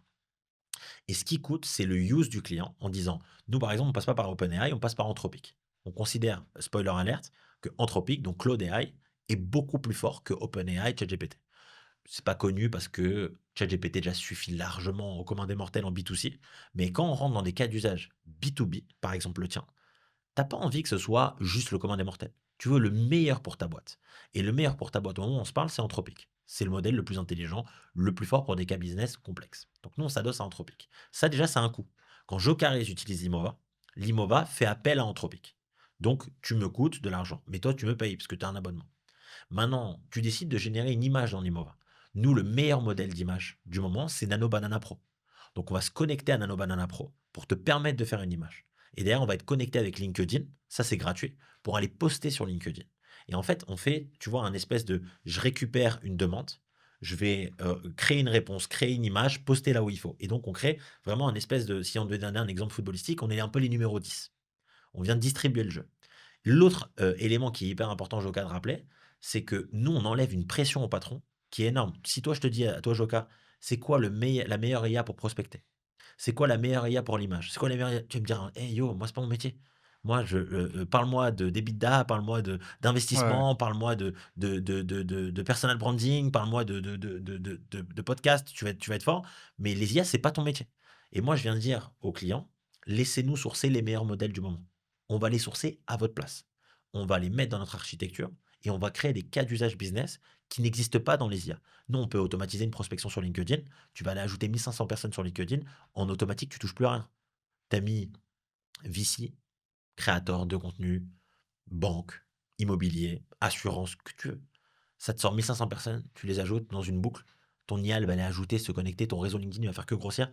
Temps effectif, 1 minute. Et imagine que toi, je sais pas combien tu as d'abonnés sur LinkedIn, ben d'un coup, tu te permets, tu permets de gagner 25 abonnés par jour en autopilote, tu rien fait. Hmm. Et tu me dis, attends, 25, mais moi j'ai 20 collabs. Si les 20 collabs, ils gagnent 25 abonnés par jour, bah, on gagne 200, 250, 300, 400 abonnés par jour. Puis du coup, on a un reach qui est plus fort sur LinkedIn. Et ça, c'est super. C'est là où l'IA est vraiment super méga forte. Et c'est là où l'Imova répond quand même à beaucoup de cas d'usage. Donc voilà pour rappeler comment ça fonctionne et des modèles fondamentaux. Nous, on s'adosse à eux, on connecte d'autres tools. Et une fois qu'on a connecté d'autres tools, il y a des requêtes qui appellent des tools. Et si le tool est payant comme Nano Banana Pro, on paye. Si le tool est gratuit comme LinkedIn, Instagram, Facebook, et ben c'est gratuit et on est juste l'interface pour l'utilisateur. Ouais, tu une interface tout en un de tous les outils IA qui existent dans le monde, quoi, en gros. Il y a un VC qui nous a dit vous êtes un one-stop shop, c'est l'idée la plus Ouais, brillante du siècle. ouais. Il a dit vous avez répondu à la plus grosse problématique, c'est que on doit ouvrir trop d'onglets toute la journée et je vais sur mon LinkedIn, et je vais sur mon Insta, et je vais sur mon Facebook, et je vais sur mon Google Drive, je vais sur mon Google Meet, mon Google Sheet, mon Google ça. Moi, il n'y a pas. Salut Charlie, va dans mon Google Drive, sors-moi ce dossier-là, importe-le-moi, modifie-le-moi, remets-le dans Drive, envoie par mail au comptable. Et elle Ouais. va. Ouais, ça, c'est fort, ça. C'est mutant. Ouais. C'est mutant. Va dans mon Notion, lis-moi la dernière page que mon collaborateur a mis, analyse-la moi, mets-lui des commentaires, envoie-lui un mail pour lui dire que je suis pas content de cette page-là, cette page-là, cette page-là. Et toi, t'as pas bougé de l'Imova. T'as pas ouvert Notion, t'as pas ouvert Gmail. Ça fait tout seul. J'ai envoyé l'email, j'ai envoyé l'agenda, j'ai envoyé le rendez-vous. Ton Notion est modifié. Est-ce que tu veux que je fasse autre chose? Tu restes dans l'Imova. Et donc, nous, on dit, t'as pas de clic. Interface, discussion, et ça opère. J'ai 3 écrans chez moi, je vais pouvoir en revendre un alors, ou 2, quoi. Ouais, Je crois que tu es venu aussi avec un petit cadeau, des codes promo pour ceux qui veulent, utiliser. complètement. Le code, il y aura pour ceux qui vont s'abonner mensuellement. Je crois que tu peux donner le code, c'est JOCA10. Je crois que c'est Jocaris Jo- pour, 10 de réduction effectivement sur le mensuel. 25% sur l'annuel. 25 pour l'annuel, c'est Jocaris 25 Et et 50 sur le pluriannuel, c'est ouais, ça? c'est ça. Sur ceux qui s'engageront avec nous sur le pluriannuel, qui passeront donc par l'équipe commerciale. Donc, il faudra aller sur le site internet, demander à se faire appeler sur Love Business Plus et dire du coup, Jocaris 50 C'est ça. et ils auront 50% de réduction. Alors, et dernière question là-dessus, tu vois? Je pense que ta boîte y répond bien. Il y a plein de personnes, je pense, qui se disent, «Bon, oui, il y a l'IA, il y a ce truc-là, mais moi, je suis un peu dépassé, je sais que je troll et d'ailleurs, ça me stresse un peu». Est-ce que, je sais pas, s'ils utilisent Limova, ils sont accompagnés de se dire: «OK, comment est-ce que je mets en place des trucs qui sont vraiment efficients pour ma boîte et tout ça?» Écoute, nous au début, on a été très critiqués par les VC sur ça français, hyper plébiscité par les VC US. On a dit, pendant 1 an et demi, 2 ans, on va éduquer le marché. Tu vois, moi, je trouve que ta chaîne, elle fait quelque chose d'exceptionnel, qui a un play long terme. On en parlait en backstage, c'est que je trouve que tu éduques le marché. Tu vois, Mounir éduque le marché, tu éduques le marché vraiment. Je trouve que, ta chaîne, elle est hyper pertinente pour expliquer aux gens, l'économie, l'invest, le personal brand, la boîte. Tu reçois quand même des acteurs forts. Tu as reçu quand même des mecs qui ont monté des boîtes qui sont vraiment énormissimes. Et donc, tu éduques toute une communauté au business. Donc, ça, toi, tu incarnes ce rôle parfaitement bien. Nous, on estime que sur l'IA, on doit faire la même chose en disant ce serait bien, ça serait scalable que tout soit en self-serve, mais on est day one de l'IA. On n'est pas comme sur Internet, 20 ans après l'explosion d'Internet. On est day one. Et donc, day one, il y a des clients qui ont une boîte d'assurance, qui sont pas à l'aise avec l'informatique. Et donc, en fait, on va les prendre par la main et on va les aider, on va les onboarder. Tous les clients qui s'abonnent chez nous sont onboardés par nos services, avec derrière une série de tutos pour continuer et compagnie. Vraiment, ils sont pris par la main pour utiliser la solution. Mais c'est quand même important de dire une dernière chose sur ça, c'est que l'IA, c'est la première invention de l'humanité qui t'apprend elle-même à l'utiliser. Si par exemple, moi, je suis très mauvais bricoleur, je reçois cette table à la maison, il faut que je la bricole. Mon option 1, c'est de regarder le guide. J'y arrive pas. Mon option 2, c'est d'aller sur YouTube. Ouais. Mon option 3, c'est d'appeler un copain. Mais il n'y a pas d'option 4. Sur Limova, si tu dis: «Salut, je suis Jocaris, voilà ce que je fais dans la vie. Charlie, qu'est-ce que tu peux faire pour m'aider?» «Jocaris, je peux t'aider avec ton agenda, ton Notion, ton Sheet, ton mail». «OK, mais tu veux faire quoi dans Google Drive?» «Bah, je peux faire ça, je peux faire ça, je peux faire ça. Mais moi, je suis en difficulté sur ça. Tu peux m'aider sur ça?» Elle te répond: «J'ai pas compris ce que tu as répondu, Charlie. Tu peux réexpliquer différemment? Tu peux réexpliquer en anglais?» Et en fait, pour la première fois de l'humanité, une techno t'accompagne dans sa prise en main de façon hyper didactive. Et ça, c'est hyper positif, faut le dire. Mais oui, pour rassurer tout le monde, tous les nouveaux abonnés Limova seront pris par la main et seront accompagnés pour la prise en main de l'outil parce qu'on veut accompagner les gens, bien que les outils sont suffisamment intelligents et intuitifs pour que la prise en main se fasse tout seul. Donc en fait, il faut juste bien prendre le temps de bien expliquer ton problème, quoi. Et tu peux, comme tu l'as dit, on n'a pas l'habitude de le faire, on peut se sentir un peu con en le faisant, en mode, mais est-ce que j'ai vraiment expliqué à une machine que oui, j'ai mes mails, j'ai mes conférences, j'ai mes trucs, est-ce qu'elle va vraiment comprendre? Donc il faut faire un peu ce pari-là, quoi, ce leap of faith, en se disant, ok, allez, j'y vais, je lui explique tout, puis on va voir, si ça se trouve, elle va m'aider, quoi. Mieux que ça, c'est-à-dire que je trouve que l'IA, ça a redonné de l'importance au pouvoir de savoir bien poser une question. Ouais, Savoir bien poser une question, un truc qu'on pourrait bâcler, de nos jours parce qu'on va vite, on fait vite, on prend pas le temps de se poser. Là, on se rappelle que si je pose correctement la question, je vais avoir une bonne réponse. Et l'autre chose qui est là où je te rejoins, hyper contre-intuitif, c'est de se dire: «Attends, attends, faut vraiment que je me pose avec une machine pour lui raconter ma life?» ouais. C'est chaud, tu vois? Je dis: «Attends, faut que je mette mes documents, que je l'explique». Mais en fait, une fois que tu l'as fait, bah, tu refait. Moi, j'ai des conversations sur l'Imova, sur, la boîte, sur, le business plan, sur le go to market, sur les ads, sur la croissance.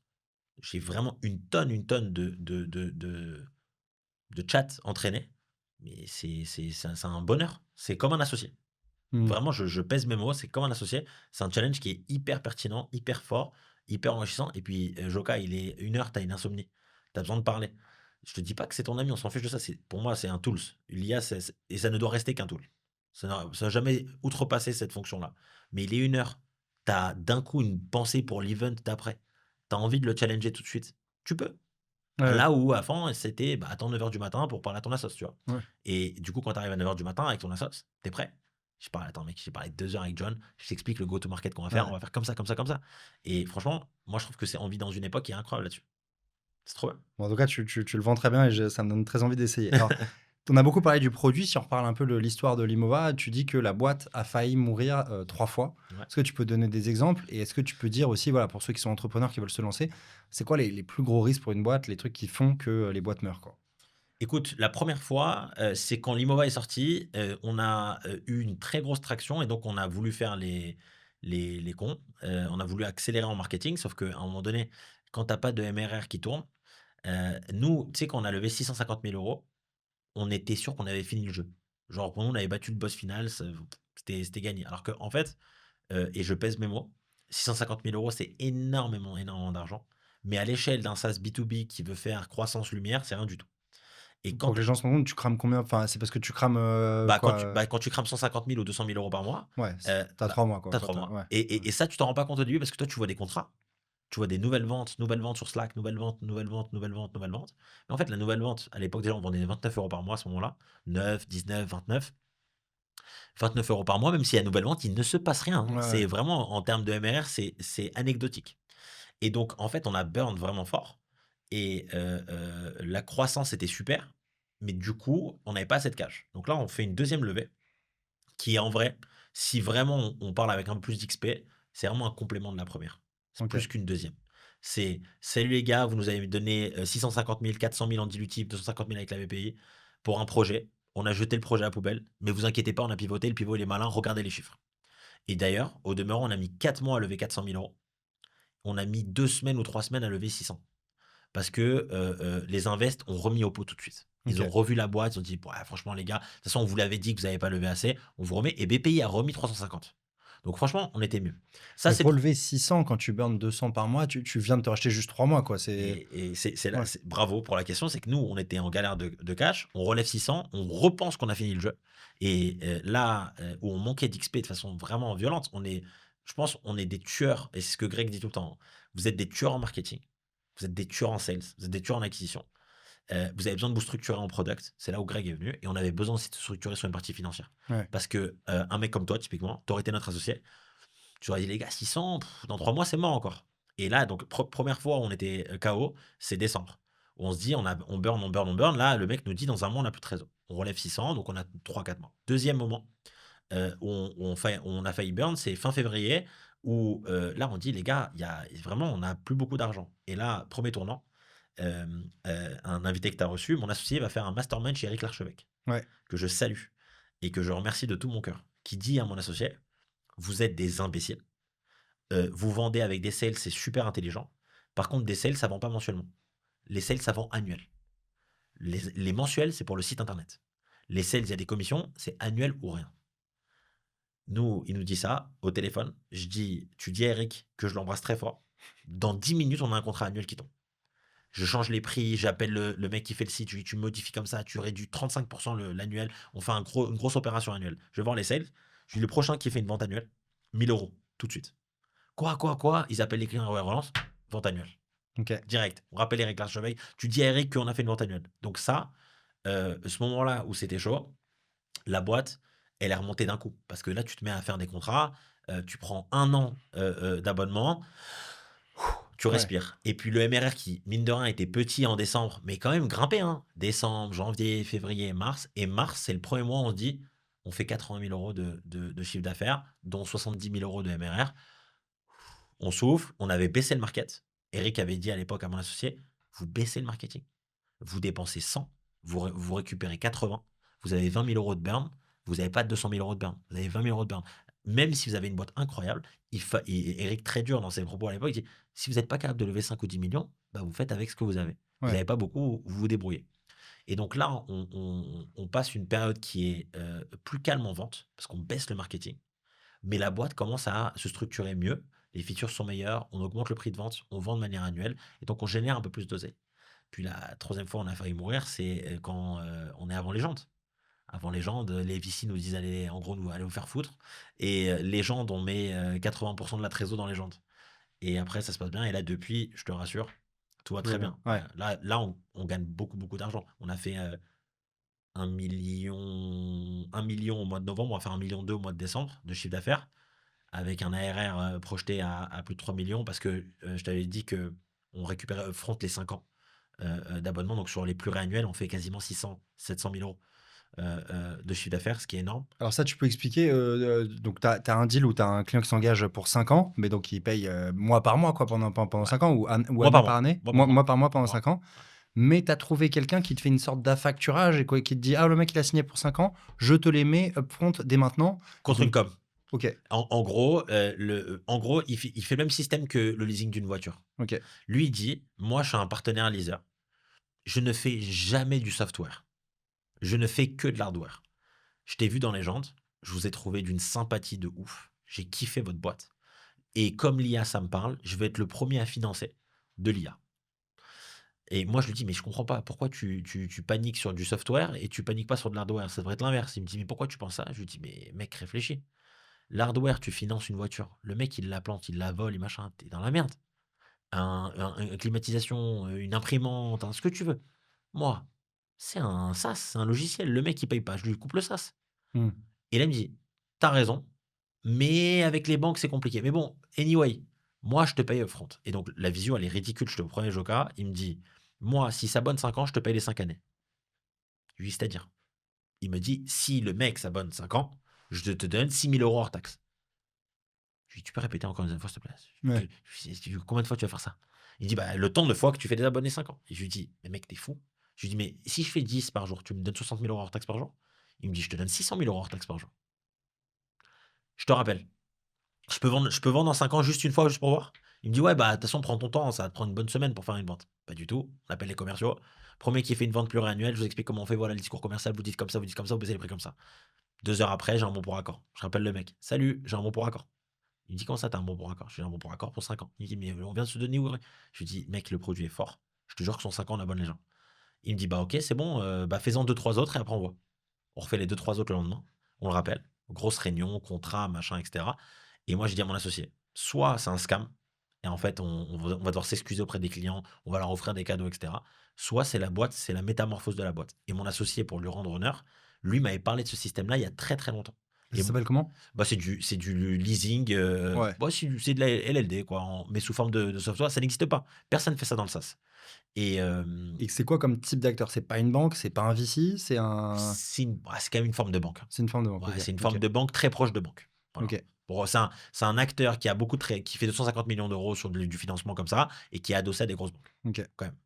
Et, donc, je dis à mon associé, si c'est pas un scam, la boîte va dans les étoiles, t'es un génie. On fait une semaine vraiment énorme et on reçoit 200 000 € de virement. Et moi, je dis à mon associé, je lui dis, tu t'en rends compte que à l'époque, dans notre MRR de l'époque, on vient de le recevoir en une semaine, en plus de notre MRR. Il me dit, ouais, c'est dingue. Du coup, nous, fous comme on est, on a pris l'argent. On a une agence marketing qui s'appelle Beyond Media, qui est exceptionnelle, qui dit, c'est grâce à eux qu'on a fait les gens de demeurant, je leur rends hommage, qui dit, vous avez de l'argent d'influence, on va faire de l'influence. On a commencé à faire des placements, de l'influence, etc. Ils ont dit, on peut avoir le métro pas cher. On a fait le métro. Carton. C'est combien le métro? On a payé 45 hors taxe la semaine, 45K et donc contre 90. et donc t'es combien? T'es dans combien de stations? T'es sur bien 200, ouais, 120 stations une bonne semaine, hein, t'es présent. OK. Ouais, t'es bien, bien, bien présent. Genre, on a reçu full story, full message, full vidéo Ouais. toute la journée quand on était dans le métro. Énorme impact marketing, le métro. Mais jamais tu fais le métro si t'as juste ton MRR. Jamais. C'est impossible, infinançable, parce que tu auras un coût marketing entre Meta, Google, LinkedIn Ads, les sales, tout ça. C'est trop. Tu vois, tu peux pas tenir. Mais quand tu viens de recevoir 200 000 € upfront, en plus de ton MRR, tu peux prendre le métro. Ouais. Puis après, le mec te rappelle, il dit, j'ai W9, 40 000 € la semaine. Bon, ok, on fait W9. Puis les mecs nous appellent, bonjour, je vous ai vu sur W9, je suis prêt à m'engager 5 ans. Et en fait, tu as reçu upfront, tu as investi, ça te redonne du upfront. Et snowball de port là-dessus, on a refait un deuxième Legend, on a fait présentation d'Harry Potter sous TF1, on a fait W9, on a fait LCI, on a fait CNews, on a fait le métro, le tram. Vraiment, on a fait genre partout. Harry Potter sur TF1, c'est cher aussi, non, j'imagine? C'est incroyable. Ouais. TF1, c'est un autre univers. C'est genre, ce programme vous a été présenté par Limova. T'es juste avant Harry Potter, où il y a juste 3,5 millions de personnes qui est devant la télé. Il y a ton logo, en gros, d'une boîte qui a genre. Enfin, il y a un mec qui nous a appelé sur le standard qui a dit, ça fait 6 mois que je vous vois, j'osais pas m'abonner. Je vous ai vu sur TF1, j'étais avec ma femme et ma fille en train de voir Harry Potter. Et la personne au standard lui dit, mais qu'est-ce qui vous a fait? Il dit, la télé, c'est la vérité. La phrase du mec. Ouais. On a l'enregistrement qui dit, la télé, c'est la vérité. Et donc derrière, le mec s'est abonné 5 ans également. Et donc on fait grosse croissance là-dessus. Et c'est vraiment un snowball pur. C'est tu gagnes upfront, tu remets en market. Et derrière, tu re-snowball en boucle comme ça. Et du coup, la boîte là devient vraiment énorme grâce à ces moves-là. Mais parce que on a fait un partenariat avec Denis Brognard aussi, que j'ai pas cité. OK. Carton plein, tu vois. Ah ouais. Koh-Lanta qui parle de. Le mec qui a présenté Koh-Lanta toute ta vie, qui parle de Limova comme ça, c'est incroyable, un pack de fou furieux. Donc, C'est très dur de traquer le ROI, le retour sur investissement, à quand la tu as un télé, truc impossible. dans le métro ou à la télé, quoi. Dans le métro, tu vas pas comment tu veux que le gars, il dise: «Ah, je t'ai vu dans le métro», Zéro.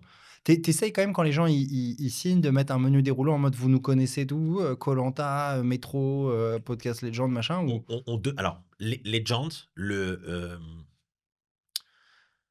les gens t'appellent en disant je vous ai vu sur Legend. OK. C'est genre la première phrase: «Bonjour, je vous ai vu sur Légende, j'aimerais m'abonner». OK? OK. C'est aucun rapport. W9, on a eu vraiment gros en gros, on s'est placé sur le créneau de Tout Beau Tout Neuf. Tout le monde nous a dit: «Mais quel rapport, Tout Beau Tout Neuf, c'est du B2C». Pas du tout, c'est carnage. On a vraiment cartonné là-dessus. Mais LCI, CNews, Métro, c'était très abstrait et on a eu des retours quoi, des gens qui nous disaient: «On vous a vu dans le métro» et cetera. Mais tu sais, je vais te dire Joca, la force que ça a un passage dans le métro, c'est que tu vas le filmer et tu vas le mettre en ads. Mmh. Tu te filmes dans le métro en train de dire: «Regarde l'Imova ici dans une station genre Paris La Défense». Tu as l'Imova en grand dans Paris La Défense. Tu prends ça, tu le shortcut, tu le mets en ads, tu fais 4 capsules, ça cartonne. Ouais, ouais. Et en fait, tu réutilises, tu vois? Denis Brognard, on fait un partenariat avec lui, on fait trois pubs sur Meta, on les réutilise, on le met sur notre site internet, ça cartonne. Tu vois? C'est quand même plus le même marketing d'avant. C'est-à-dire que tu vas exploiter la créa en tant que telle par le passage que ça va générer, mais aussi par la capsule que tu as sortie, que tu vas adser. Et ça, faut pas oublier, tu vois? C'est fort d'aller adser à un moment, important de la boîte comme ça, tu vois? Ouais, c'est ouf cette stratégie de bombarder en marketing et il y a aussi un côté un peu, prophétie autoréalisatrice où le gars il te dit: «Attends mais je le vois sur koh sur Harry Potter, dans le métro, c'est qui cartonne, c'est que son produit est bien, j'y vais» quoi. Ça crée une confiance au bout d'un moment, De quoi. ouf, bah, tu sais, je te prends, cette analogie super simple, hein. Tu te balades dans la rue, tu as un resto qui est plein à craquer, il y a la queue, sur, vraiment 100 mètres. Ouais. Tu es obligé de te dire que le resto est dingue. Tu es obligé de te dire que c'est bon. Pourquoi tout le monde irait au resto? Pourquoi en face, il y a 2 clients? Pourquoi ici, il y a la queue? C'est sûr, il y a pas de réservation, ou sinon c'est sur un mois. Et ben, les mecs se disent, on le voit sur Instagram, on le voit sur Facebook, on le voit sur LinkedIn, on le voit, sur YouTube, on le voit à la télé, on le voit dans le métro, on le voit en partenariat avec Denis Brognard qui est quand même une personne, clé, tu vois? Au niveau présentateur télé français, c'est top 5. Et du coup, immédiatement dans le biais cognitif des gens, c'est leur boîte, c'est forcément bien. Et puis ce qui est encore plus fort, c'est que là où on avait des concurrents où on devait faire la bagarre avec eux, moi, ma théorie, mais qui est pas du tout vérifiée, statistiquement parlant, je suis quasiment sûr que nos concurrents nous envoient du trafic.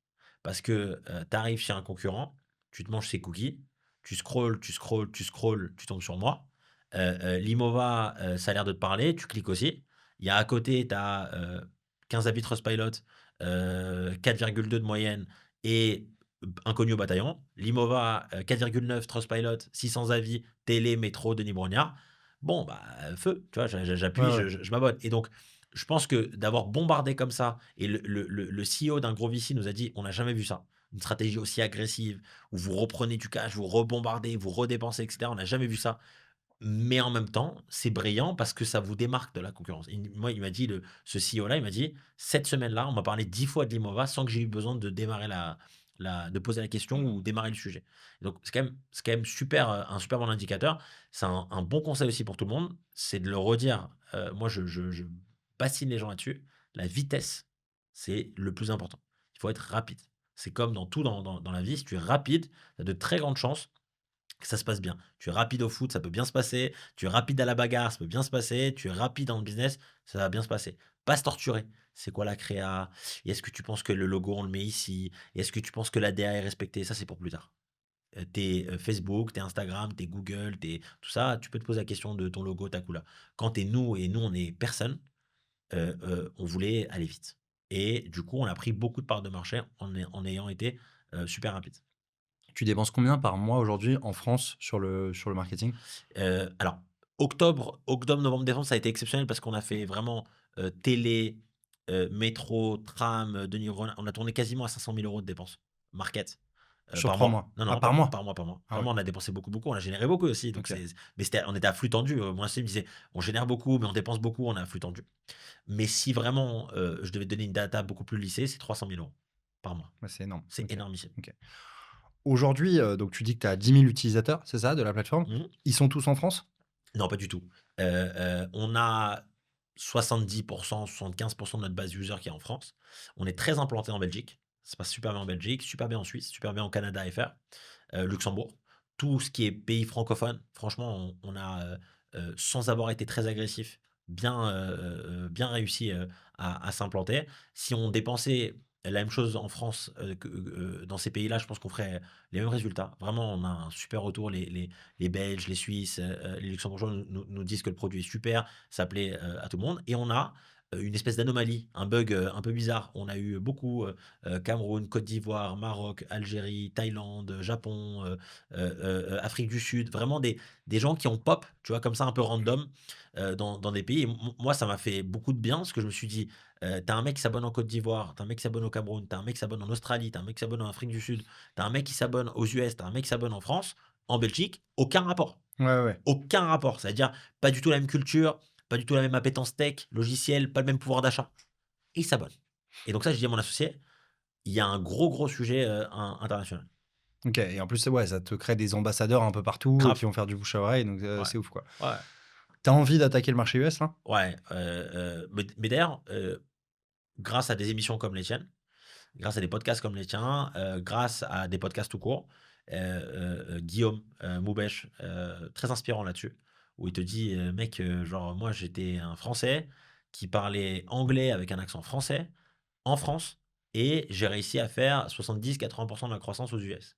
Mounir avec Finari, et toutes ces personnes-là, elles te disent: «Mais en fait, pourquoi pas toi?» Ouais. Et nous, on a très souvent été vraiment, agressifs, rapides, et on a pris beaucoup de risques et j'ai dit à mon associé, je lui dis: «Les US, c'est énorme et c'est sûrement notre porte de sortie pour soit une énorme série A, soit, une revente, d'une partie de nos parts, soit la revente de la boîte parce que, les US, c'est énorme». Ouais, ouais. Et là, on a fait un petit test parce qu'on avait un peu de trésor avec cette histoire de front, avec le bug de légende et compagnie. On a accumulé pas mal de trésors.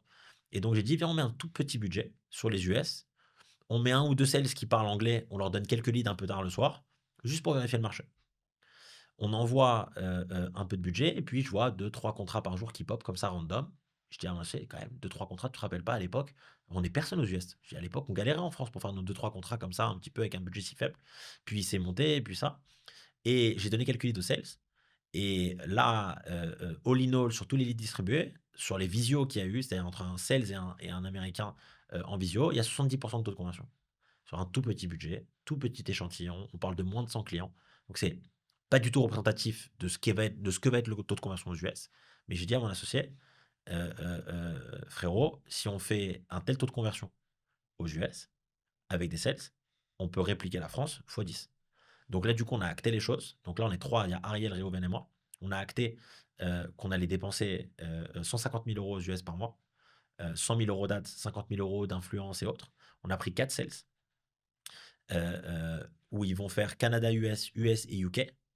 150 000 euros, c'est vraiment le budget US. Et on va rajouter 20-25K pour UK. Et on va essayer de se dire que sur US, Canada, US, UK, donc vraiment, on a fait francophone, maintenant on fait vraiment anglophone. On va essayer vraiment d'aller chercher une croissance. On s'est donné de janvier à mars. Option 1, ça cartonne. Et là, c'est immédiatement série A pour dire salut, regardez ce qu'on fait en France, regardez ce qu'on a fait en francophonie, regardez ce qu'on a fait aux US avec un budget qui est costaud, mais qu'on ne peut pas maintenir sur une année. Venez avec nous, on va tout péter. Ça, c'est l'option 1. L'option 2, ça marche moyen et on se pose des questions, on essaye d'itérer. Peut-être qu'on n'arrête pas bien marché correctement, peut-être que le pricing n'est pas bon. Option 3, c'est banane et on arrête. Moi, je pense qu'on va aller sur l'option 1 et je suis quasiment sûr que le jour où on se fait un deuxième épisode, je t'aurais dit, tu te rappelles, je t'avais dit qu'on allait lancer les US. Moi, je suis sûr que les US vont éteindre ce qu'on fait actuellement en France en termes de croissance en 6-8 mois. Ce que beaucoup d'entrepreneurs, bah, ouais, qui sont venus ici, ont dit, effectivement, en particulier Guillaume Moubèche, on a ce biais en France et c'est cool parce que je pense qu'on aime bien notre pays et tout, mais de De se dire: ouf. «Voilà, je veux créer de la valeur pour mon pays». Alors que d'autres pays, je sais pas, au Danemark, en Suède, tu vois, ils considèrent pas leur marché domestique. Les entrepreneurs, ils se lancent direct sur le marché US, tu vois? Et donc parfois des entrepreneurs, ouais, qui passent du marché domestique, on a un marché qui est quand même très limité, le marché franco-français, enfin après on peut parler des francophones et ça, mais ça reste limité. Quand tu passes aux US, non seulement tu as une profondeur de marché qui est ouf, mais en plus tu as une culture business et une culture du ROI, du retour sur Ouais. investissement qui est beaucoup plus, énorme, tu vois? Moi, j'ai eu l'exemple avec la Paris Creator Week, alors c'est complètement différent, c'est du B2B et tout ça, mais tu parles à des acteurs français, ils comprennent pas pourquoi ils doivent payer même 5K, 10K, tu te fais des milliards de visio pour un stand de 10K, une prise de parole et tout ça. Là où aux US, ils te disent: «OK, tu vois, allume-moi la tour Eiffel, tu vois, mets-moi la totale» et on parle de centaines de milliers d'euros donc tu vois, c'est pas du tout la même mentalité et le mec et même les gars, ils test and learn, tu vois? Ils te mettent même pas tant la pression que ça en mode: «Je veux du retour sur investissement dès Ouais, l'année 1». Ils disent: «De toute façon mec, tu sais quoi? Si c'est éclaté ton event, je reviendrai pas», tu ouais, vois? c'est Et sûr. tu rates des centaines de millions de chiffre d'affaires donc la mentalité, elle est très différente, quoi. Ouais, de ouf et comme tu l'as très bien dit L'américain, il adore tester. Mmh. D'ailleurs, nous, preuve en est, semaine dernière, il y a un américain qui est abonné à 2 SaaS concurrents à nous aux US. Il s'est abonné à nous et il a dit: «Moi, j'ai gardé les 2 autres et je vais comparer». Jamais de la vie, tu as un comportement comme ça en Europe. Le mec, il dit: «Attends, attends, je churn celui-là. Il me reste encore un préavis de 30 jours. Quand j'ai churn, rappelez-moi, comme ça je vais chez vous» et cetera. Le mec, il a dit: «Je m'abonne aux 3. Il y aura bien un qui va être meilleur que les autres. Quand c'est le cas, je churnerai les 2 autres». Intellectuellement, c'est pas la même disposition. Et maintenant de l'autre côté aussi, ce côté un peu, mission ici, je pense que on est tous entrepreneurs en train de sentir qu'il y a un vent qui est, problématique/dangereux en France et je pense qu'on a tous envie de participer en disant: «Putain les gars arrêtez, venez, on a un pays de ouf qui est de base chambé. Venez, on arrête de le massacrer. Venez, on arrête de dire que les entrepreneurs c'est des voleurs d'argent. Venez, on arrête de dire que, les riches c'est pas bien. Venez, on arrête de dire que la réussite c'est mauvais. Venez, on dit juste la vérité, c'est juste trop bien de réussir dans la vie et on doit éduquer nos enfants, de cette façon en disant: «La réussite, c'est bien, le succès, c'est bien, il y a rien de mal dans ça. Chacun peut voir son succès de son prisme à lui, quel niveau de succès, quel niveau d'implication familiale et compagnie, mais on ne doit pas, blâmer quelqu'un qui réussit. Au contraire, on doit l'encenser, on doit en être fier» et donc je pense qu'il y a un petit côté comme ça chez les entrepreneurs français de se dire: «Faut quand même que je participe à la bagarre ici parce que la bagarre elle est bientôt peut-être finie. Ce serait bien qu'on la gagne» et d'un autre côté il y a la réalité du business qui arrive en disant: «Bon, bah, tu cartonnes aux US, ta boîte, elle prend une dimension qui a rien à voir». Là, si demain, je t'annonce que dans 8 mois, on a 20 000 clients, 10 000 aux US, 10 000 en francophonie, la boîte, elle vaut pas du tout le même, montant d'argent, tu vois? Ouais, ouais. Donc c'est énorme pour nous. Il y a un Et gros enjeu. tu as ça pour les clients, mais tu as ça aussi pour les fonds. Tu vois, nous, sur la troisième boîte, on est en train de lever des fonds. OK. Très compliqué avec les Français. Et tu vois, les Américains, ils sont trop chauds. C'est Ouais. comme toi, si on doit les calmer, en mode non, on n'a pas besoin d'autant d'argent et tout ça, Ouais. tu vois. Donc, ouais. Mais bon, après, on doit pas aussi parler aux bonnes personnes. Il y a forcément des Français qui sont bons dans l'écosystème, mais c'est vrai qu'il y en a moins, quoi. Ouais. Il y a moins cette culture business. Alors, je te challenge un peu sur l'IA de manière globale, tu vois, et notamment avec ce que fait ta boîte. Est-ce que l'IA, toi, tu penses que ça va détruire des emplois, tu vois? Est-ce que à terme, l'IMOVA, voilà, bah, je serai tout seul et en fait, tous mes employés, ce sera des agents IA, voilà, sur l'IMOVA? Ou est-ce que tu penses que ça va changer et créer de nouveaux emplois? Écoute, moi, j'ai, un parti pris qui est très tranché là-dessus. Je pense qu'il faut séparer tout ce qui est, discussion slash rumeur autour de l'AGI en disant pour rappeler à tout le monde, c'est vraiment, l'intelligence artificielle générale supérieure à l'humain et cetera, que, Elon Musk, Sam Altman, donc, Elon Musk, pour Grok, Sam Altman pour OpenAI et les autres acteurs avec Google veulent aller rich, c'est-à-dire une intelligence, artificielle supérieure, générale, très au-dessus de l'humain. C'est ce qu'ils veulent aller chercher. Or, cette partie-là où je ne sais pas à quel point ça sera fort, je ne sais pas, dans combien de temps ça sera là et où vraiment on a trop peu de data sur ça. C'est juste pour moi la vision d'entrepreneurs à succès qui veulent aller riches et on ne sait pas comment ça va se passer. Donc moi, je t'enlève vraiment ce cas d'usage-là qui pourrait, complètement redispatcher tout ce que je vais te dire maintenant. Si on est factuellement, là, il y a évidemment des métiers qui vont perdre de la valeur, mais comme d'autres qui vont en gagner. Je pense qu'il y a un sujet analyse de data qui est en train de perdre en valeur, ajoutée parce que l'IA analyse super bien la data, te la retranscrit super bien, te l'explique super bien et donc quelqu'un qui ne ferait que de l'analyse, bah, aurait moins de valeur. Mais donc du coup, moi, ce que je dirais, c'est imaginons que Joca, il est analyse pour un Visi. Bah, moi, je vais dire à Joca: «Joca, équipe-toi d'une super IA. Comme ça, tu peux traiter plus de dossiers, tu les traites mieux et tu vas passer plus de temps avec Yohan Rai qui est en train de préparer sa série A». Parce que Yohan Rai, il a besoin de Joca. Yohan Rai, quand il a fait la tournée des pop-up des VC, il s'est fait mal recevoir. Est-ce qu'il se fait mal recevoir parce qu'ils avaient envie de mal recevoir ou est-ce que c'est parce qu'en fait, ils sont débordés, les mecs? Il y a trop de dossiers. Bah, l'un des gros leverage de l'IA pour moi, c'est que Joca, qui passait 6 heures sur 8 à se prendre la tête sur un dossier de les cohortes, l'analyse, le BP, le machin, elle laisse une ligne à faire, dire ce dossier est bon. Et Joca va commencer à dire, va commencer à prendre du temps avec l'entrepreneur en disant mec, c'est quoi ta vision l'année prochaine? C'est quoi ton go-to-market aux US? Mais attends, attends, tu vas aller aux US? Mais t'as été voir ce qu'a fait Moubesh sur Limlist? Non, t'as pas été voir? Va voir ce qu'il va. Et là, je trouve que le métier ne disparaît pas. Juste, on arrête de dire à Joca de faire de la data analyse pure. Mmh. On dit à Joca d'évoluer, de pivoter. Donc, moi, ma conviction profonde, c'est les tâches chronophages à faible valeur ajoutée, mais obligatoires, vont disparaître. Elles seront toutes traitées par de l'IA, à 100%. Et dans peu de temps, tout sera très automatisé de ce côté-là. L'humain, celui qui se mettra en bagarre avec l'IA, bonne chance. Ah, te mets en résistance, moi j'utiliserai jamais. C'est comme si je te dis demain, toi et moi on décide de monter une boîte. Et je te dis par contre, Joka, moi je te le dis, pas d'internet dans la boîte, hein. Ah, pas de wifi, hein. Pas de wifi, pas internet, pas de 4G. Non, on fait notre boîte sans internet. Voilà, pas de réseau, rien. Tu veux dire, mec, t'es fou, tu veux qu'on aille dans le mur? Bah là, c'est pareil avec l'IA. Des gens qui se mettent en résistance, arrêtez de vous mettre en Ouais, résistance. ouais. Ça, c'est dangereux.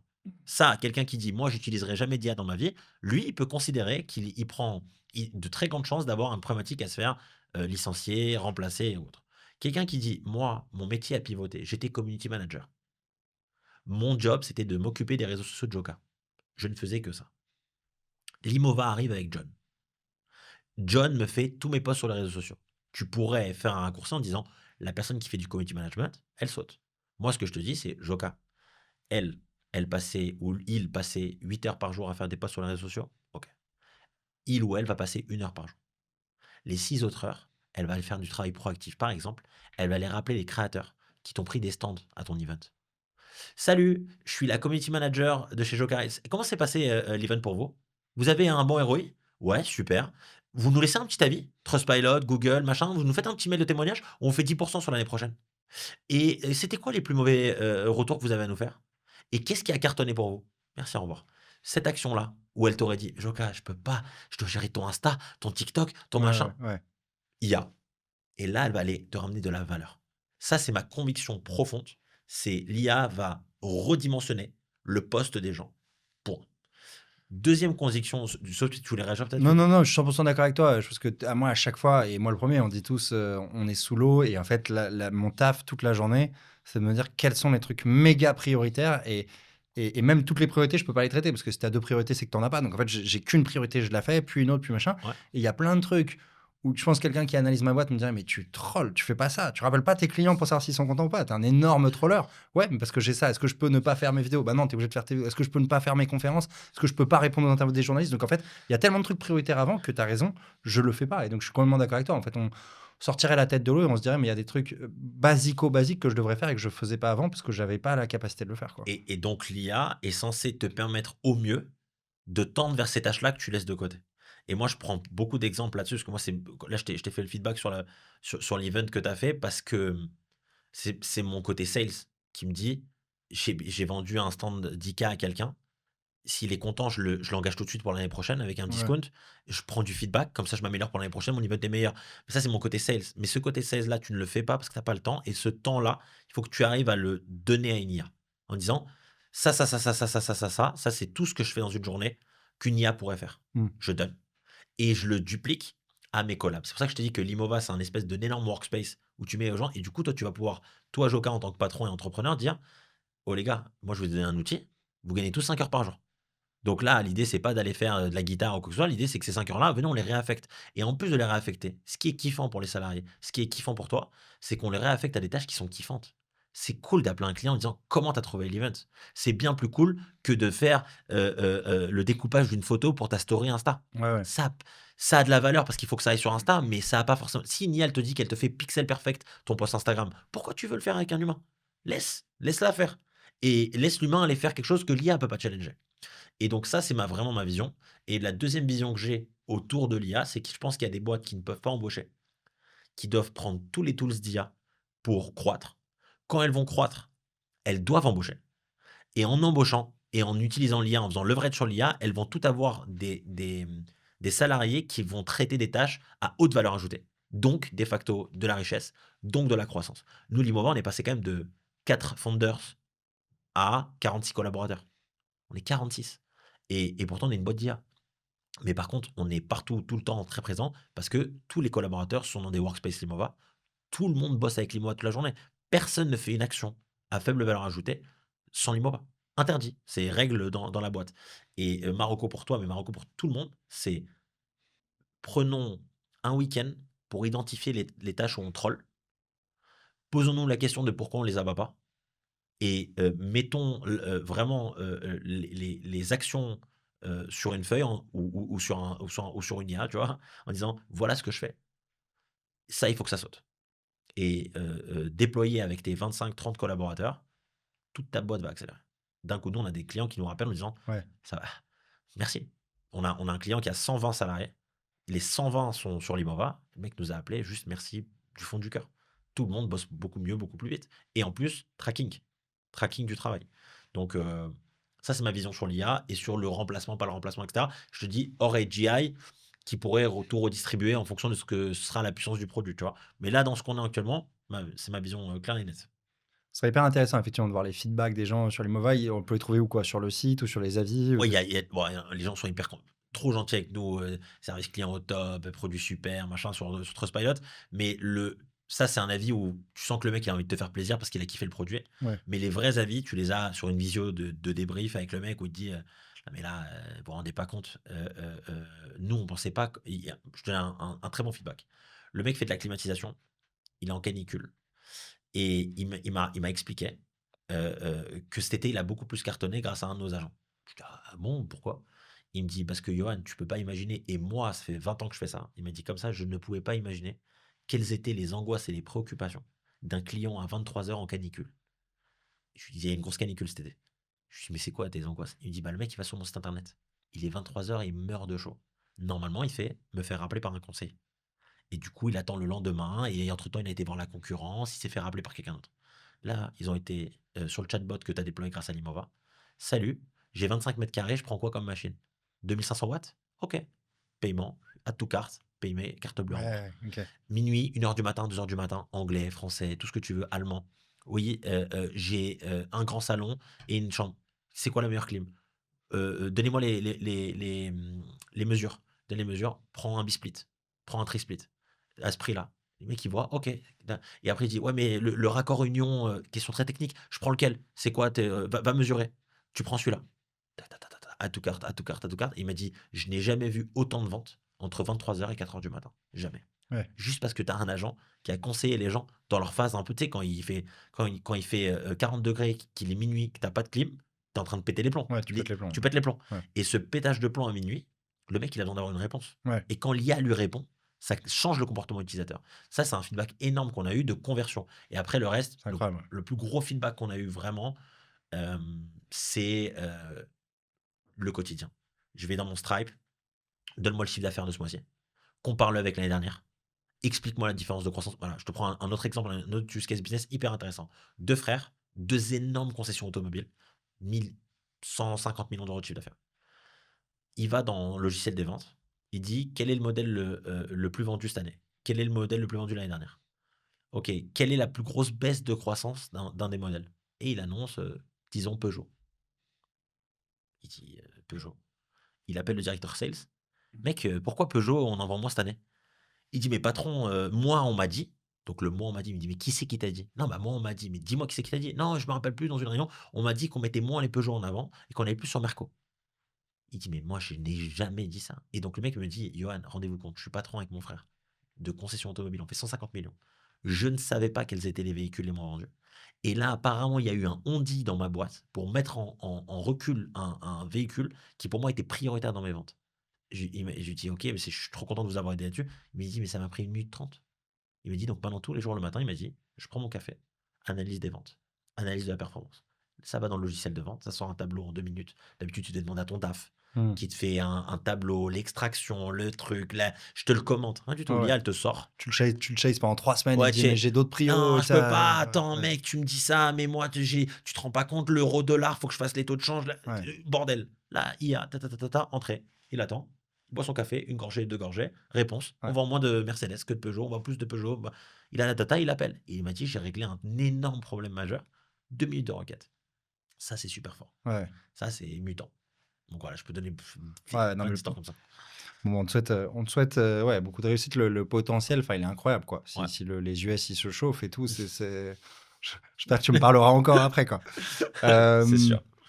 Petite question, ouais, de conclusion. Si quelqu'un, tu vois, s'identifie dans ton profil et tout, aurait un peu envie d'avoir le même parcours que toi, peut-être est encore dans un job de salarié ou peut-être a envie de se lancer ou quoi, ce serait quoi le conseil que tu donnerais au Johan qui a 5 ans de moins, quoi?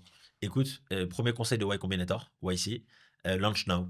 OK. Lancez-vous tout de suite. Genre, premier conseil, je fais une vidéo YouTube sur ça il y a très longtemps. Il y a trop. En France, c'est un très gros problème, Ouais. mais de manière générale aussi. Est-ce que je crois? Est-ce que je dois? Est-ce qu'il faudrait? Qu'est-ce qui va se passer? Tu vas te lancer, tu vas te planter, et what? Tu vas recommencer. C'est genre, premier conseil de YC, il y en a 22. Tout le monde peut aller les voir. launch now. Ok. Et deuxième conseil que tu peux donner, build something that people want. Créer des choses que les gens veulent. Pas ce que vous avez envie de créer, mais qu'est-ce que les gens ont envie d'avoir. Et ces conseils de YC, moi, ça a été tu vois, ça a été mon code civil de la boîte. Et c'est trop, trop, trop puissant. Mais le premier conseil, c'est vous avez 25 ans, 22 ans, 23 ans, lancez-vous. Montez votre boîte. Faites des choses. Vous avez des possibilités avec l'IA qui sont infinies. Vendez.